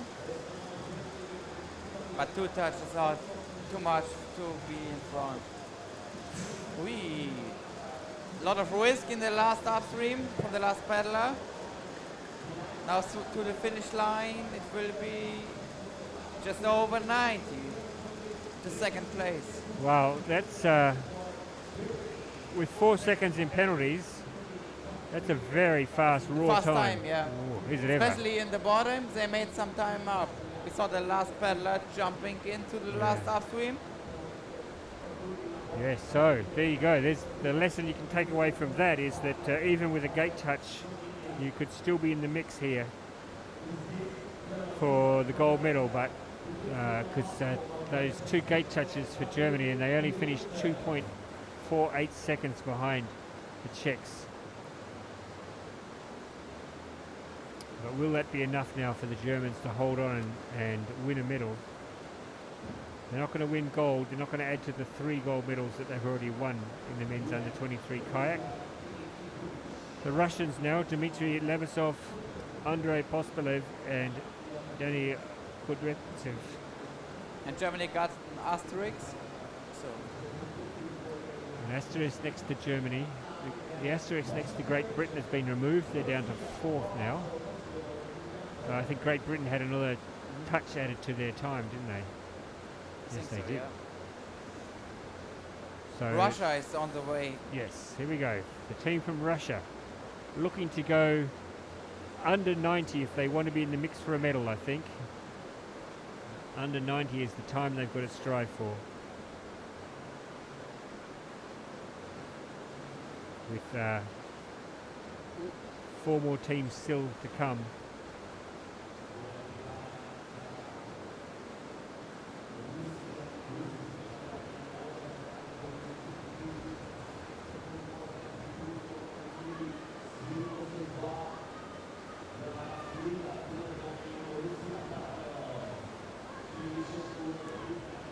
Tidy through 9, 10 and 11. But quite well down on the raw time, more than 5 seconds slower. Yeah, but they're putting together a good one. No touches so far, and with 6 seconds, you are currently on 3rd position.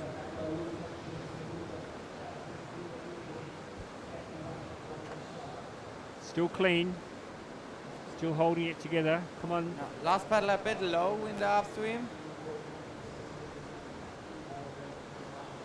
This costs like half a second or a second. Yeah, 97.67 for Russia. Puts them into 6th position. Yeah, and we see Germany got another touch. Yes. Plus 6 seconds now. But still into 2nd place. So 3 gate touches in the end for Germany. So the there's Czechs, space between Czech and Germany for the other teams.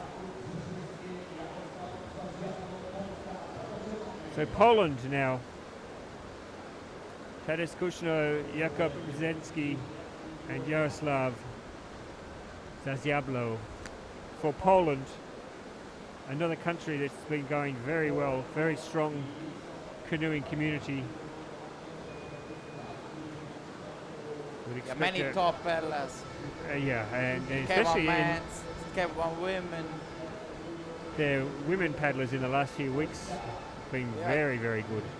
Made it 1st and 2nd in Prague World Cup. Yes, correct. And a lot of young paddlers too coming through in Poland, which is great to see. But they have very good training facilities in Krakow. Yeah.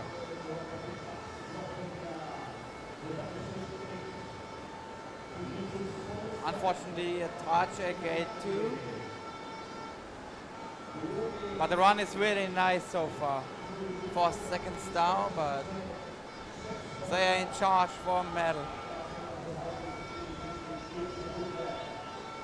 Nice line from the last paddler through 8, 9, and 10. First paddler already out of 12. That allows the other paddler to have more space.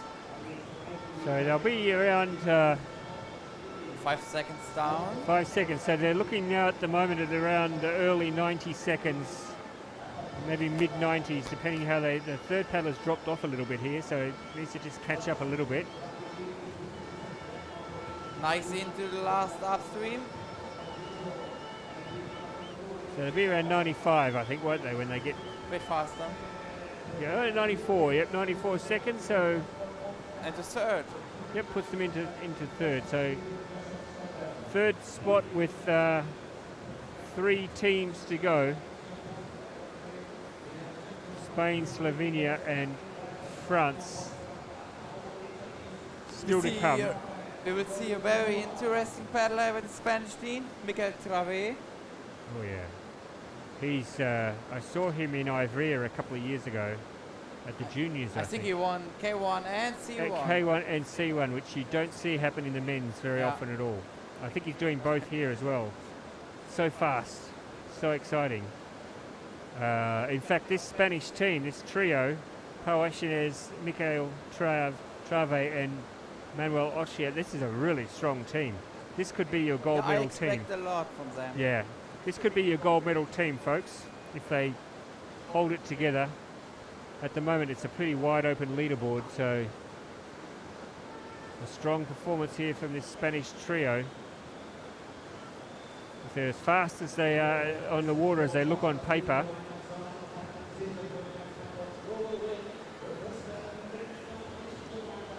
just trying to pick up where Trave is. Is he the first paddler on? Yes, I think he is. No, second. No, second, yes, he's the second paddler, so... They have a 50 already at gate 2. Oh my God. Now that should not be happening to a team like this. Too much risk in a team race. That is a disaster, absolute disaster. How did that happen? I missed that. I didn't see it happen. But what, sometimes the fastest paddlers take the most risks, and today especially they didn't probably need to take too many risks. Exactly, yeah. But now, if you look now, they're just over 50 seconds down, and their raw time at the moment is going to be incredible. Another touch on gate 12. Obviously, they'll go back and review that, the judges, but and another touch on 14. So I think we talked them up too much, I think, Sebastian. hasn't turned out anything like we thought they might have done. Too many penalties. Yeah, way too many. Plus 2 touches. I mean, their raw time was pretty good, but yeah, way too many penalties there for the Spanish. They finished with 56 seconds in penalties. And there's no asterisk next to their name, so I think the judges are fairly confident. Yeah. So that leaves 2 teams to go, and it also means the Czech Republic will win a medal, but Slovenia, Canoe-Kayak, Ulan Valant and Lan Tomic, who I first saw at the Youth Olympics in Buenos Aires a couple of years ago, Lan Tomic, and he was really impressive then. Again, Sebastian, another of these paddlers who's from a very strong paddling nation, doesn't get a lot of opportunities to come out and paddle Slovenia at a World Championship level. Yeah, in the K1 disciplines, in the C1 disciplines. Yeah, so I'm sure the home fans will be able to hear them in the effects microphone, I'm sure, as the Slovenians are underway. Especially here in Tacen, they are always good for a medal.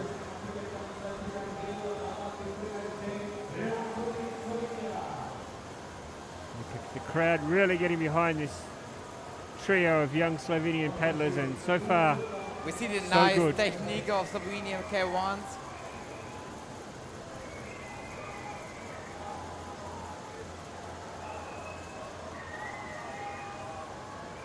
Just a touch. It gets 6. And 3 seconds down already. So it's Tomic, the lead paddler here. He's underway. He's leading his teammates through so far. Just 1 touch. Raw time is a little bit out. Oh, another gate touch there, unfortunately, for the Slovenians. And more than 5 seconds out, close to 6 seconds out now. So, no, it won't be any gold medal for the Slovenians, but can they pick up a bit of time on the bottom of the course and get themselves into a medal position? Will be just outside. Unfortunately not for Slovenia today. Many Dropped small them down to mistakes. 3 gate touches. So the Czechs and the Germans have medals. What colour will they be though? There's just one team now that stands in their way, and that is the team from France. That's a good team. Nice paddlers. Yeah, and you look at this team, as I mentioned, Marlo Quamene is going for a 3rd consecutive gold medal in the team's event. Anatole Delassus, I mean, you don't get many bigger names than Delassus in French paddling, and Simon Hen. So this is a really strong team. Strong French team. I wonder whether they know what the score the same is. as with the Czechs. Yeah. They are pretty good, but the senior team is even better with Boris Neveu and Mathieu Biassisi. So the French must know they don't need to take too many risks if they want to win a medal, but I'm sure the gold medal is all they're thinking about right now. So they need to stay clean, but we have seen already that you can take a touch and still be in the hunt for a gold. So far it's nice and clean. Oh, as I speak too soon, there's a touch on gate 2. So straight away, they've got 2 seconds they need to pick up somewhere on this course. They will try to find the 2 seconds. 2.3 seconds down at the moment, but fast through this middle section so far. It's the 2-time gold medalist leading the team out, showing them the way to do it.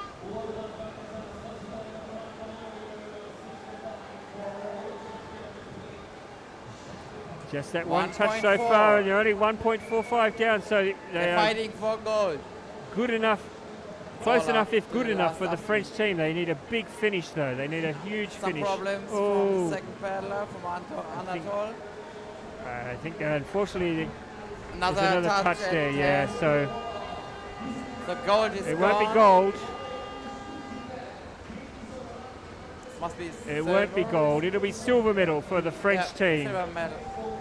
Congrats to the Czech team. 2 touches there, but even without the touches, they would not have been able to knock off the team from the Czech Republic.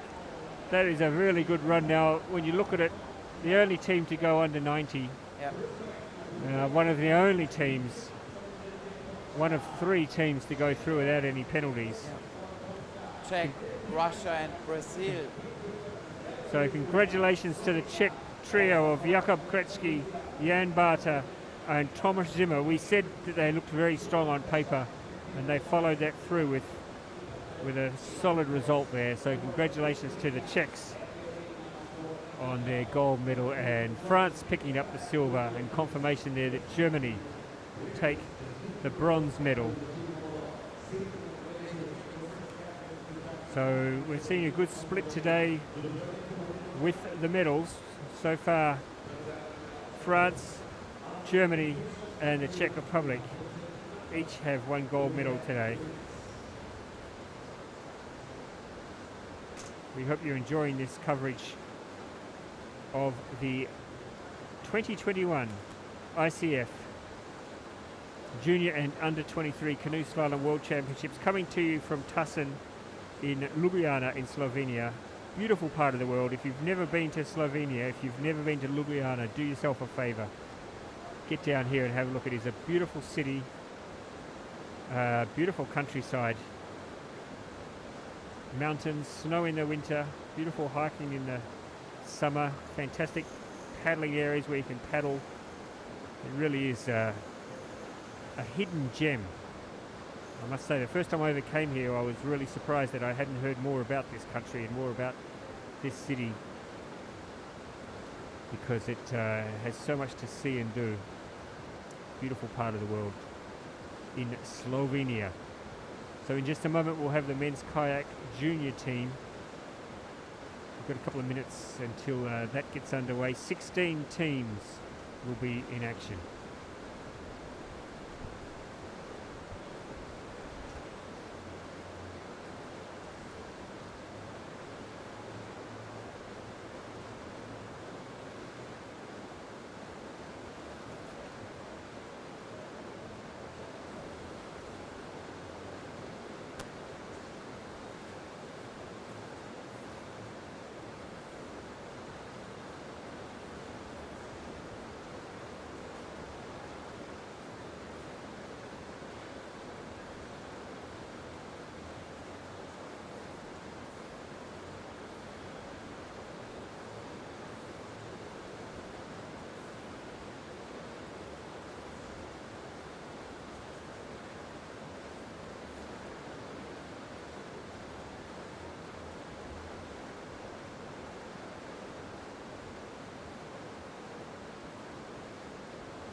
So we're about a minute away from the start of the men's junior kayak team event.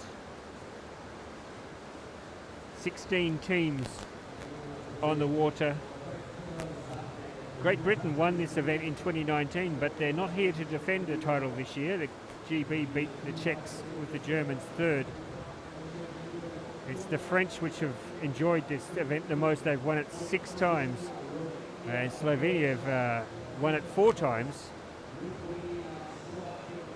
So the French will be looking to add to their record But the Slovenians, they've got a crowd here to support them on. They'll be very determined to pick up a gold medal today somewhere in the team's event. Maybe it'll be here in the men's kayak junior team.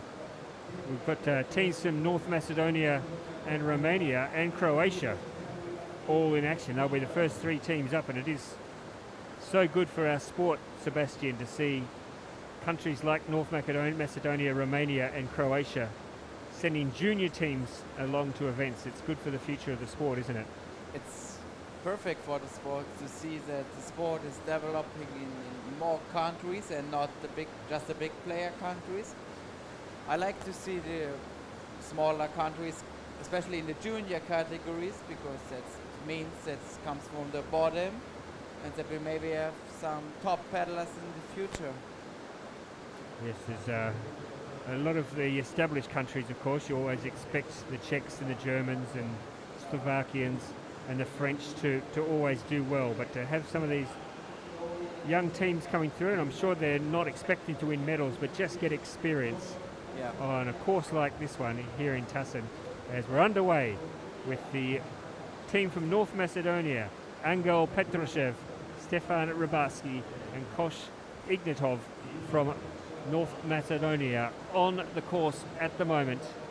The paddlers from North Macedonia love the course in Tacen, because I remember the World Championships in 2010 when Atanas Nikolovsky, I think he won the semi-final in the K1 man. So let's see how this young team equips itself on this course. Good job so far. In fact, they had 2 gate touches on gate 4, so... And...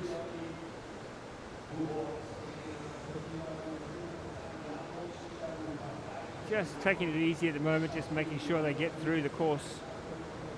Trying to avoid any unnecessary penalties, any 50s.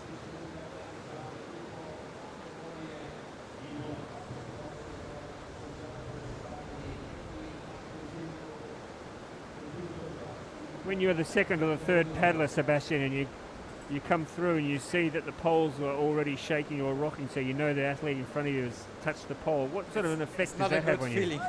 Yeah, what sort of an effect does that have on you when you... You have to look at the poles and find the way through the gate. That's the first what you think. Is there also a sense, though, that, okay, now you've got to make up a bit of time because obviously the team's picked up a penalty? It's pretty hard to make up the time as the second or third paddler in the team, because it depends on how fast the first and second paddler is. So a couple of touches here and a bit of trouble there for the team from North Macedonia, but really getting a chance to enjoy their experience and to learn so much more about paddling at this level. They'll walk away from this knowing that they can hold it together on this difficult course. And as I said, they're not going to win a medal, but they're going to learn a lot today. So the next team out, the team from Romania, Mateo Alexander Ola, Patrick Kozma and Dan Inyot Kodelan is the third of the 3 paddlers from Romania.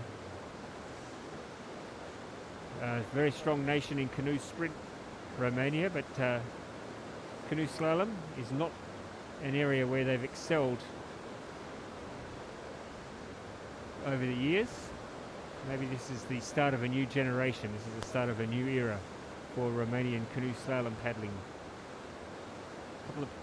Couple of problems up the top of the course, though, for the team. Yeah, in fact, a lot of problems up the top of the course.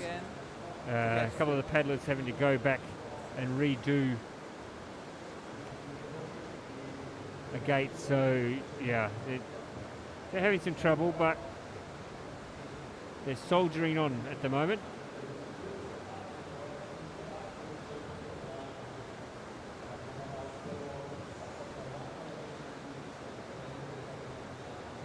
I like the boats. The boats are very archaic. Oh, we had a roll, unfortunately. So yes, presenting the Romanian flag. Yeah, it is. But and also on the paddles. So Unfortunately, it looks like the third of the Romanian paddlers has No, he's here on he's the capsized, so backside. he's coming missed. back. Yeah, he's missed 2 gates. So the question will be, will he go back and try and get both of them? Oh, I don't think so. I think he's just thinking this is a bad joke. He's not going to buy it, so he's going to miss 2 gates there, unfortunately, for the third of the Romanian paddlers. That's Cordodan. Just struggling to get a line at the moment, Cordodan. So, yeah, Oh, we see 2 another 50-second Eskimo penalties. roll down there. Yeah. He made his.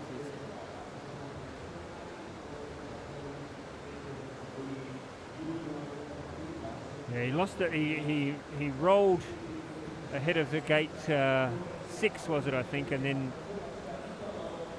never really recovered from there. Yeah, this is really turning into a bit of a nightmare, unfortunately, for the Romanians. But to their credit, they're pushing it through. Such a challenging course in Yeah. Tacen. Yeah. Very hard for young paddlers. So let's move Croatia. on now to Croatia. Nikolaj Novosel, Jakov Marasevic and Martin Vec on the course for Croatia. Another country with an emerging talent base. There's a lot of young paddlers coming through in Croatia, which is exciting. It is, yeah. And so far, they're all clean. Yeah. I have a good run. Close together, boats are running.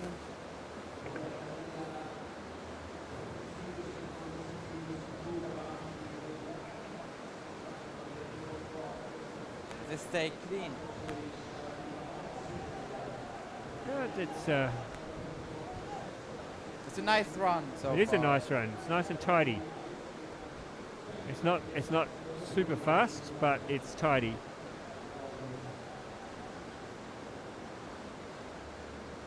Maybe a touchdown there as well, unfortunately, but they're going to go into the top of the leaderboard. I think there's not much doubt about that.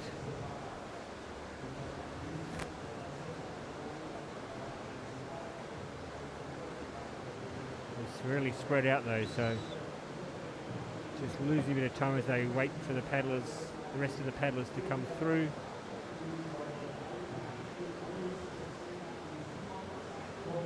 But we have our first 53 run. No 50s there for Croatia, so that is a win straight away. And a massive 361 seconds faster than the next best time. Congratulations to Croatia. Nice solid effort. Austria, surprisingly, very early in the run. Paul Priesel, Moritz Kremsliner and Simon Zelthofer from Austria. This is a team normally, Sebastian, that you would expect to do quite well. Austria, yeah. But they have some new young paddlers now, so maybe they didn't race last year.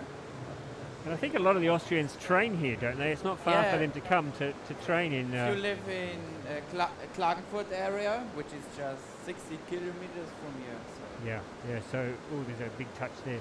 So, yeah, a lot of the Austrians are very familiar with, and Italians as well. The Italians come here quite a bit to train as well, so...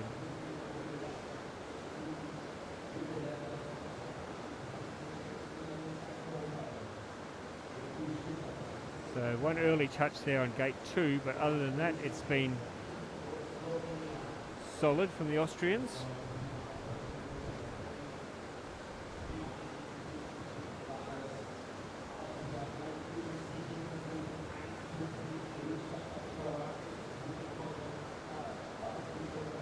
They're trying to keep it together.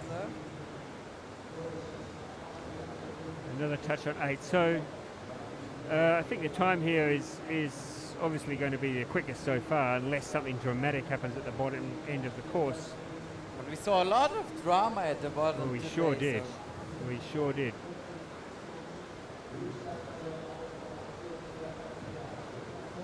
So the Croatian time to beat is 1:10.62. A little bit of trouble for the Austrians down the bottom of the course as well, but I think It's enough for they should be moving into the first place, yes. 107.75, so there is our new leaders. Austria ahead of Croatia, with North Macedonia currently sitting in third position.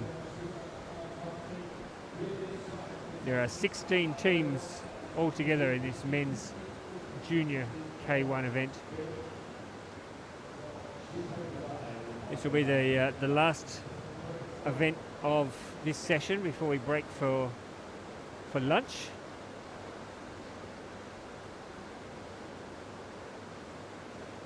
Switzerland will be the next team on the course. Laurel Mayer, Patrick Gutneck and Nicholas Fellman representing Switzerland.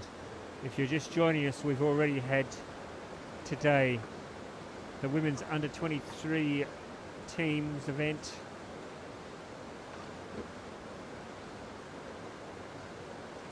The women's under 23 kayak team event, which was won by France. Germany picking up the women's kayak junior gold medal, and the Czech Republic picking up gold in the men's under 23 kayak event.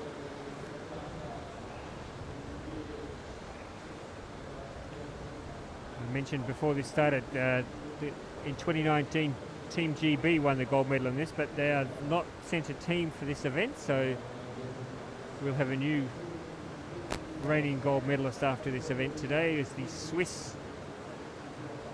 Some early problems, Sebastian, for the Swiss. Already 4 touches. 4 touches on, and there's another one there, so they are hitting gates with reckless abandon at the moment, unfortunately, the Swiss.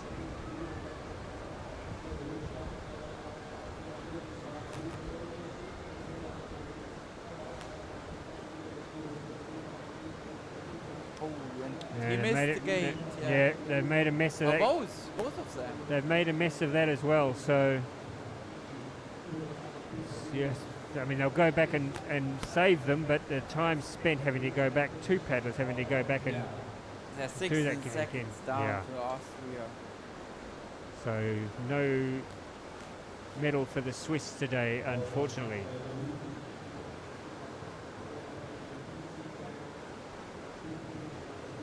A lot of touches now. We're getting up to real trouble for the team from Switzerland. So Austria sitting on top of the leaderboard, the Swiss 23.5 seconds down, and with 16 seconds in penalties, you just cannot. It's too much. It's way too much. Way too much. So the French now, what are the French doing on the course already? How's this happened? Who knows? But anyway, let's see what they do. Oscar Leon, Tichon Castrit and Edouard Chanel. The 6th of 16 teams to take to the water. They can show us what time is possible in the juniors event. Well, the surprising thing is, Sebastian, the French have won this 6 times. So they've dominated this event for so long, but they're really out nice and early. Yeah.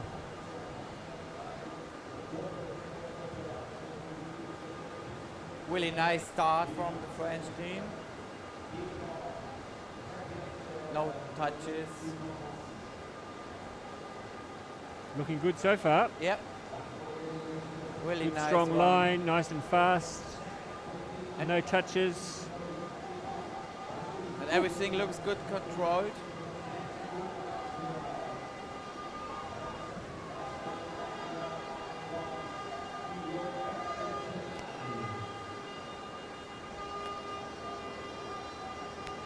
Still holding it together. Still a very solid run.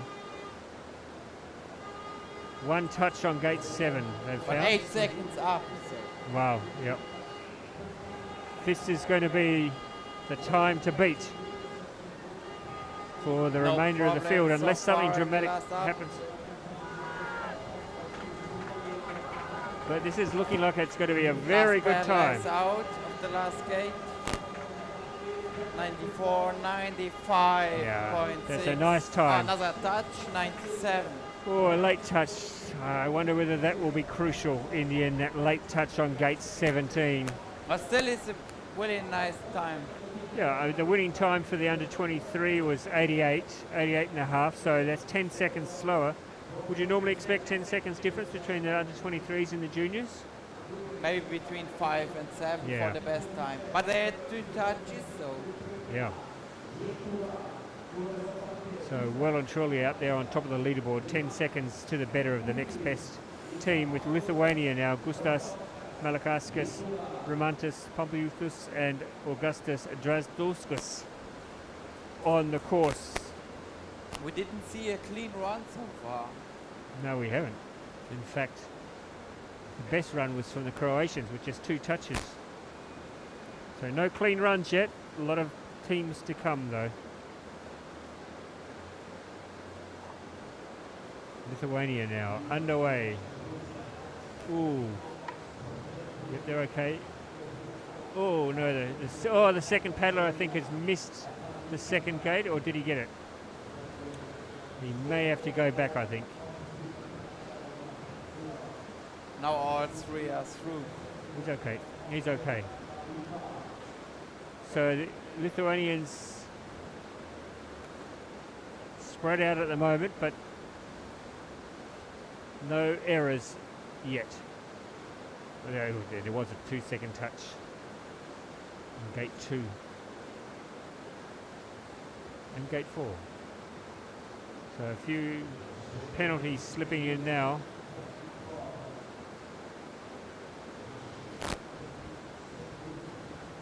Another touch at 9.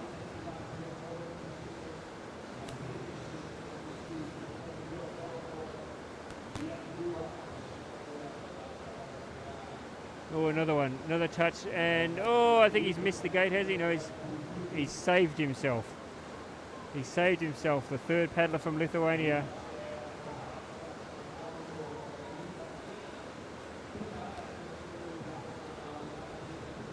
Just taking a little breather now. It is hard work. It is hard work when you've got to go back and if you fight against the water, it's super hard work. Especially then if you have to go back and take the gate again.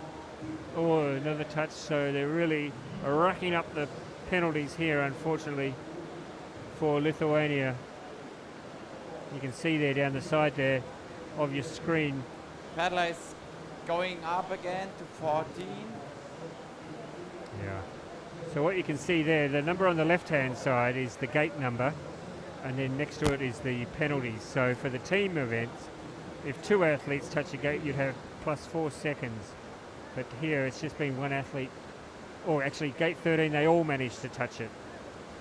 So on gate 13, all 3 paddlers touched that gate, so they had 6 seconds of penalties just on that gate alone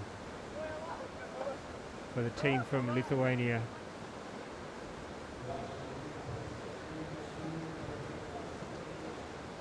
So we go back up to the top of the course now, and here is a team that should go well, you would think, the Slovakians. With Ilya Burin of Slalom. Yeah, Ondrej Markos and Filip Stanko representing Slovakia have a proud history in canoe slalom. They have 2 really nice courses in Slovakia, in Liptovsky Mikuláš and Bratislava. And in fact, we will be in Bratislava later this year for the World Championships. Yeah. And they've just done a lot of work. Have you seen it lately, Bratislava? They've been doing quite a bit of work there, I think, on the new course. It looks promising, yeah. Still very big and fast water. Yes. Just the way the Slovaks like it. So nice clean run so far from Slovakia. Ooh, I think it's not clean anymore. Oh no, I just spoke too soon. There's a touch there on gate 12. And 13.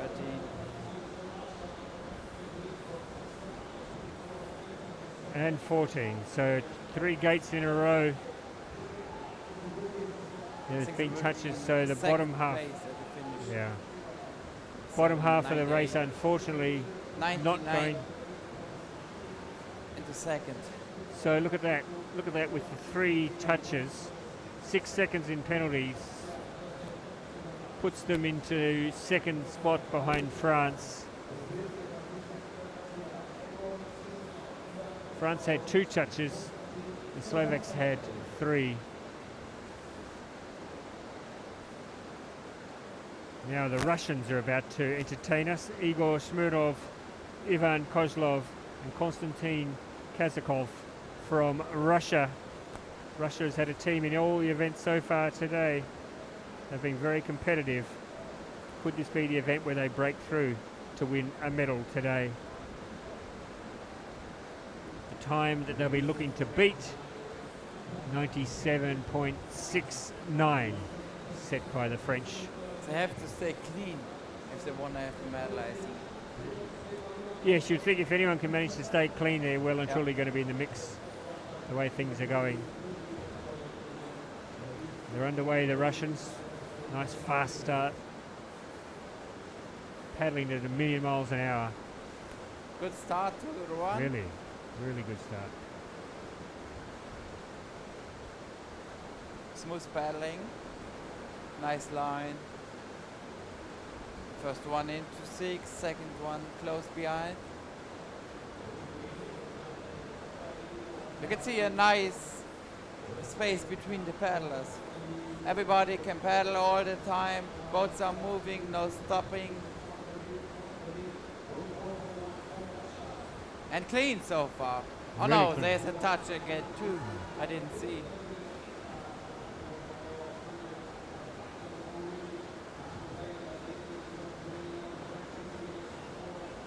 Yes, we'll get a chance to look at the statistics at lunchtime. I'm sure gate 2 has caused a lot of problems. Oh, and the last paddler missed Oh. gate 13.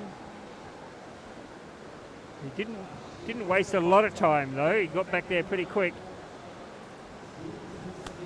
So he won't lose a lot of time, but enough time to put him out of the medals, you would think. Yes, I was going to say that a couple of gates are coming up regularly with touches, and gate 2 is one of them. So 104.6 is the time for the Russians. Puts them into 3rd position.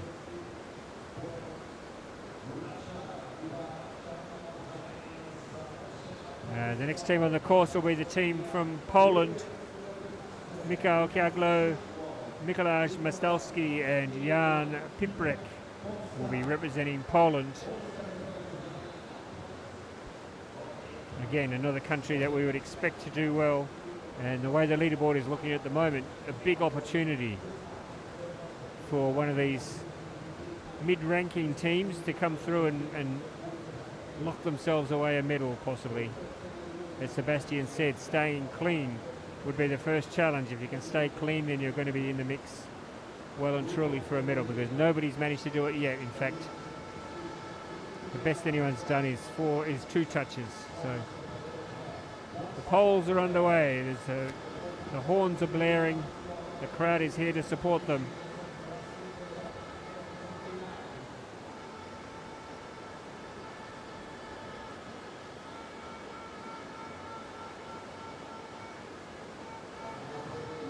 Nice start so far. One touch at gate And gate 2 again. from the first paddler.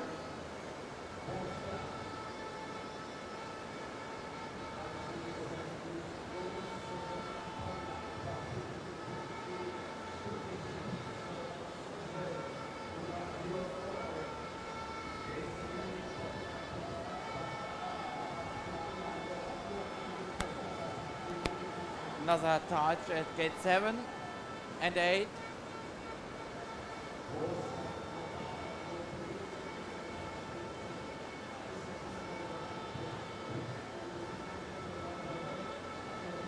Yes, I think they're going to be fast, but 3 many seconds of touches, penalties yeah. already.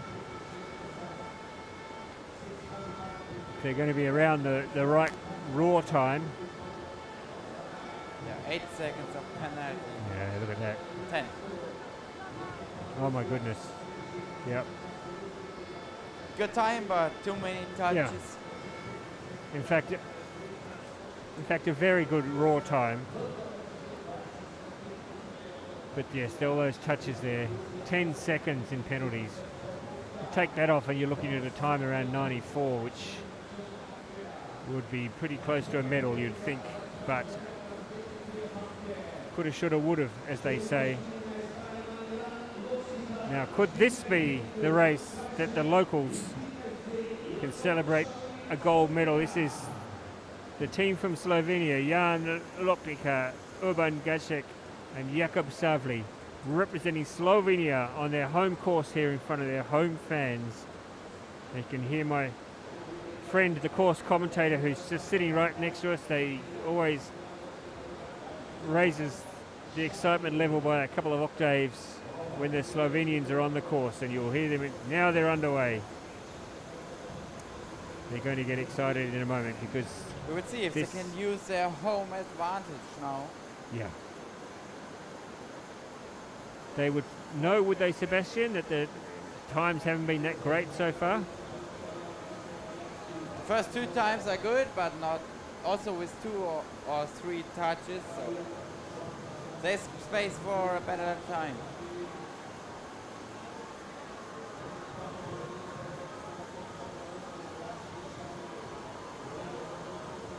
Pretty good so far. Clean. Yep, absolutely. They're nice and tight. Just down by a couple of seconds. But we've seen other teams run into problems down the bottom of the course, so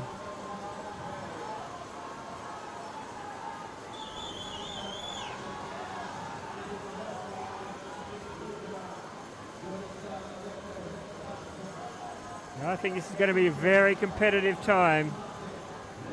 We could be looking at a new leader here, I think, Sebastian Schubert.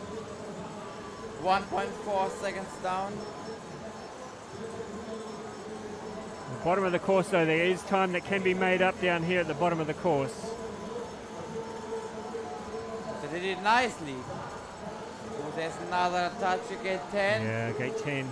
But still 95, 96.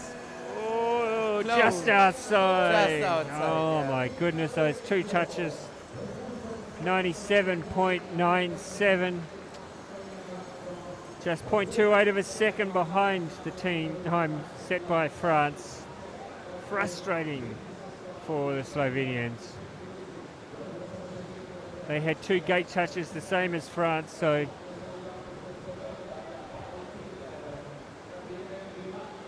no excuses really. But with what have we got now? 5 teams to go.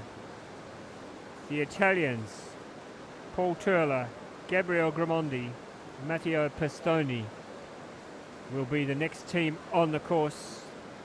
And then after the Italians we have Spain, the United States of America, Germany and the Czech Republic will be the last team on the course.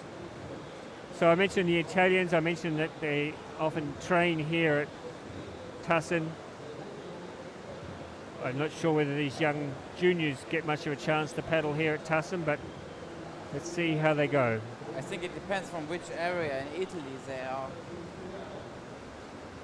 Yes, a lot of them train in Ivrea, of course, which is a beautiful part of the world as well.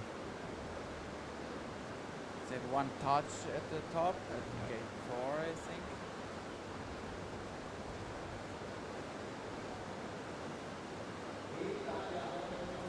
But they in touch to the best time.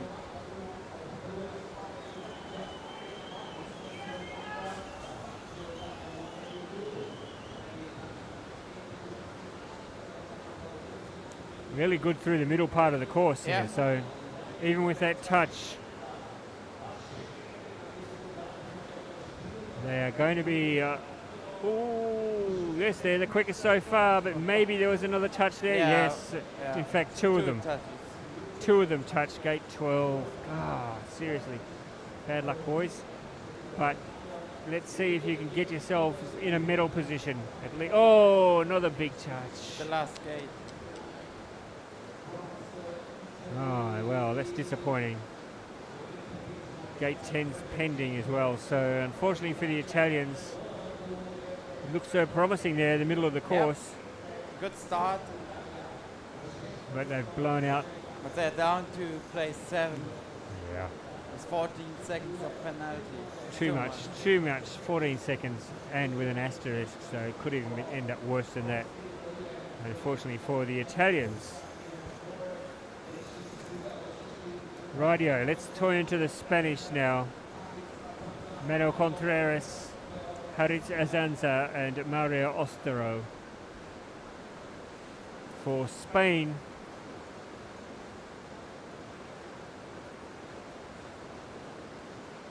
a canoe slalom powerhouse nation, really, the Spanish, and they have been for some time. One of those fortunate countries that get the chance to train year-round on their local course, and here they are, they're underway. The team from Spain, can they do something special today? I have to say that so far this final we really haven't seen an absolutely outstanding run yet, so let's see if one of these last 4 teams can really put something together. You would always expect the Spanish to do well. Yeah. Again, gate 2 is the penalty.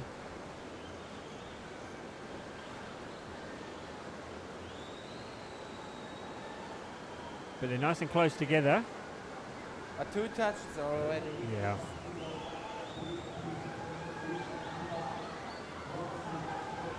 Oh, and there's another big touch there, unfortunately.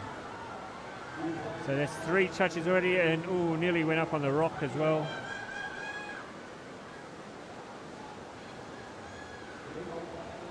So 3 touches already, and still got some difficult gates to come for the team from Italy.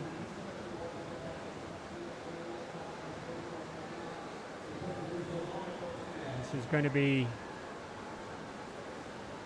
over the 100 time, you would think. 100-second mark for the team from Italy. Around about 100, yeah.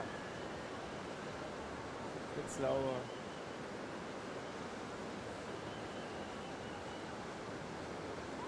But again, too many touches. Yeah. 8 seconds of penalty. Yep. Yeah, again, we still wait. We wait for that run that's going to knock us all out of the park. We haven't seen it yet. The best time set by the French, that came with 2 touches. It was fast. I mean, the raw time was 93 and a half, so a good raw time, but just too many touches. Let's see. 3 more teams to come.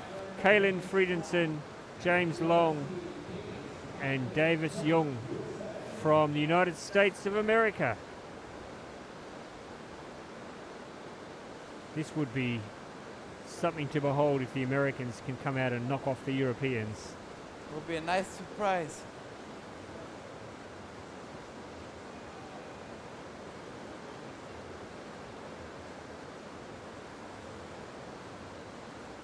They're underway now down the ramp without too many problems.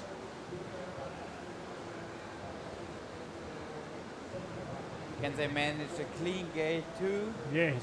Oh, no, they no, didn't. they cannot. He came back, had to do it again, and picked up a touch. So gate 2 proves the nemesis again of these outstanding young paddlers.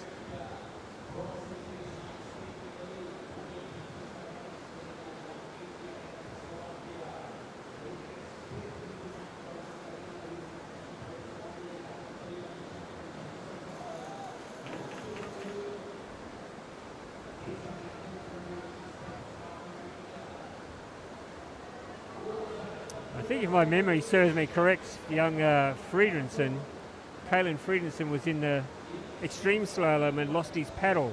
Really? At one of the events, I think it was in Po last year, and had to paddle back using his arms.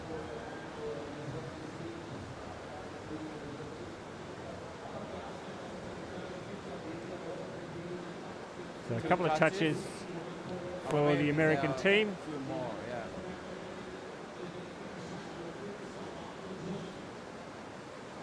Another one at gate 14. But still, the time is quite good. It's 100, 105. Into 7th place for the US. Yep. So that means the French have a guaranteed medal. Oh no, there's a change on the leaderboard now. Slovenia into 1st. Oh. Okay, so this has only just come through. Slovenia, they must have, they've had a penalty removed because they had 4 seconds in penalties. And I think the crowd has just found out, the home crowd has just found out that there's only 2 seconds in penalties, and Slovenia has suddenly found themselves leapfrog the French and go into a guaranteed medal. A guaranteed medal.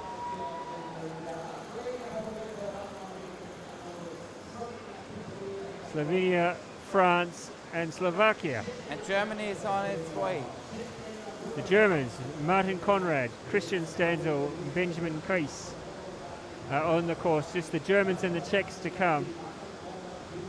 That was a very late change. Yeah. The Slovenians were on the course. Oh, there are some big problems in the first paddler is in the stopper. Well, now he is on 2nd position. So big time loss for Germany at the top. And also a touch at gate 2.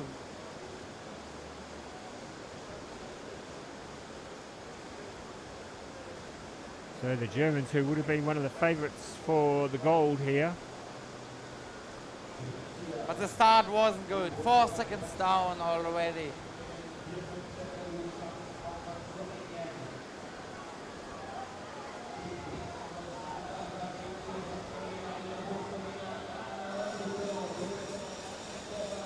So they're nice and tight now, the Germans, and they're really picking up a bit of time here.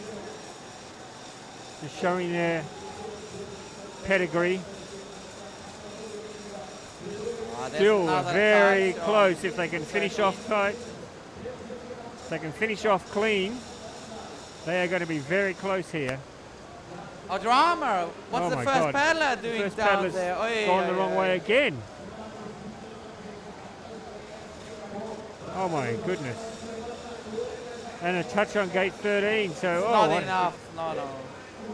I don't know what happened there to the German team, but... Maybe we can get the replay.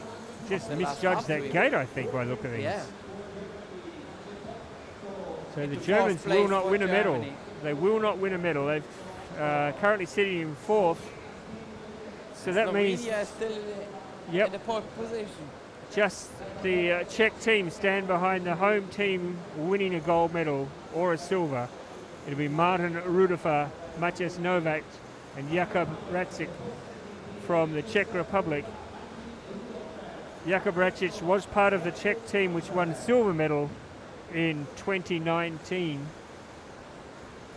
And the Czechs, with their kayaking pedigree, you will expect that all 3 of these chaps will know which end of the boat to point forward. Ooh. He crashed the wall. He was okay though, I think. I don't think he lost too much time, did he? No, not much. But it's not a good start. No, feeling not for for your confidence. So the Czechs are underway. Oh, and there's a touch as well. Yeah.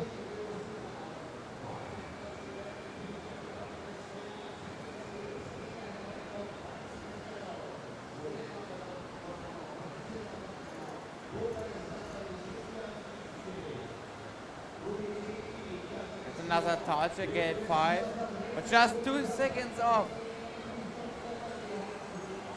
So the raw speed is very good, but unfortunately a couple of touches.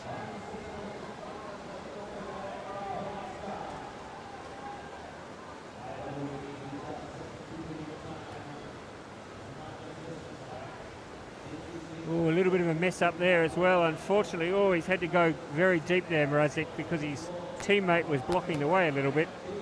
So they've lost a bit of time there as well. I don't think they're going to win the gold.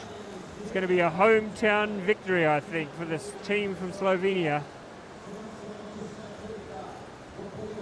The Czechs are aiming now, they're eyeing off the silver.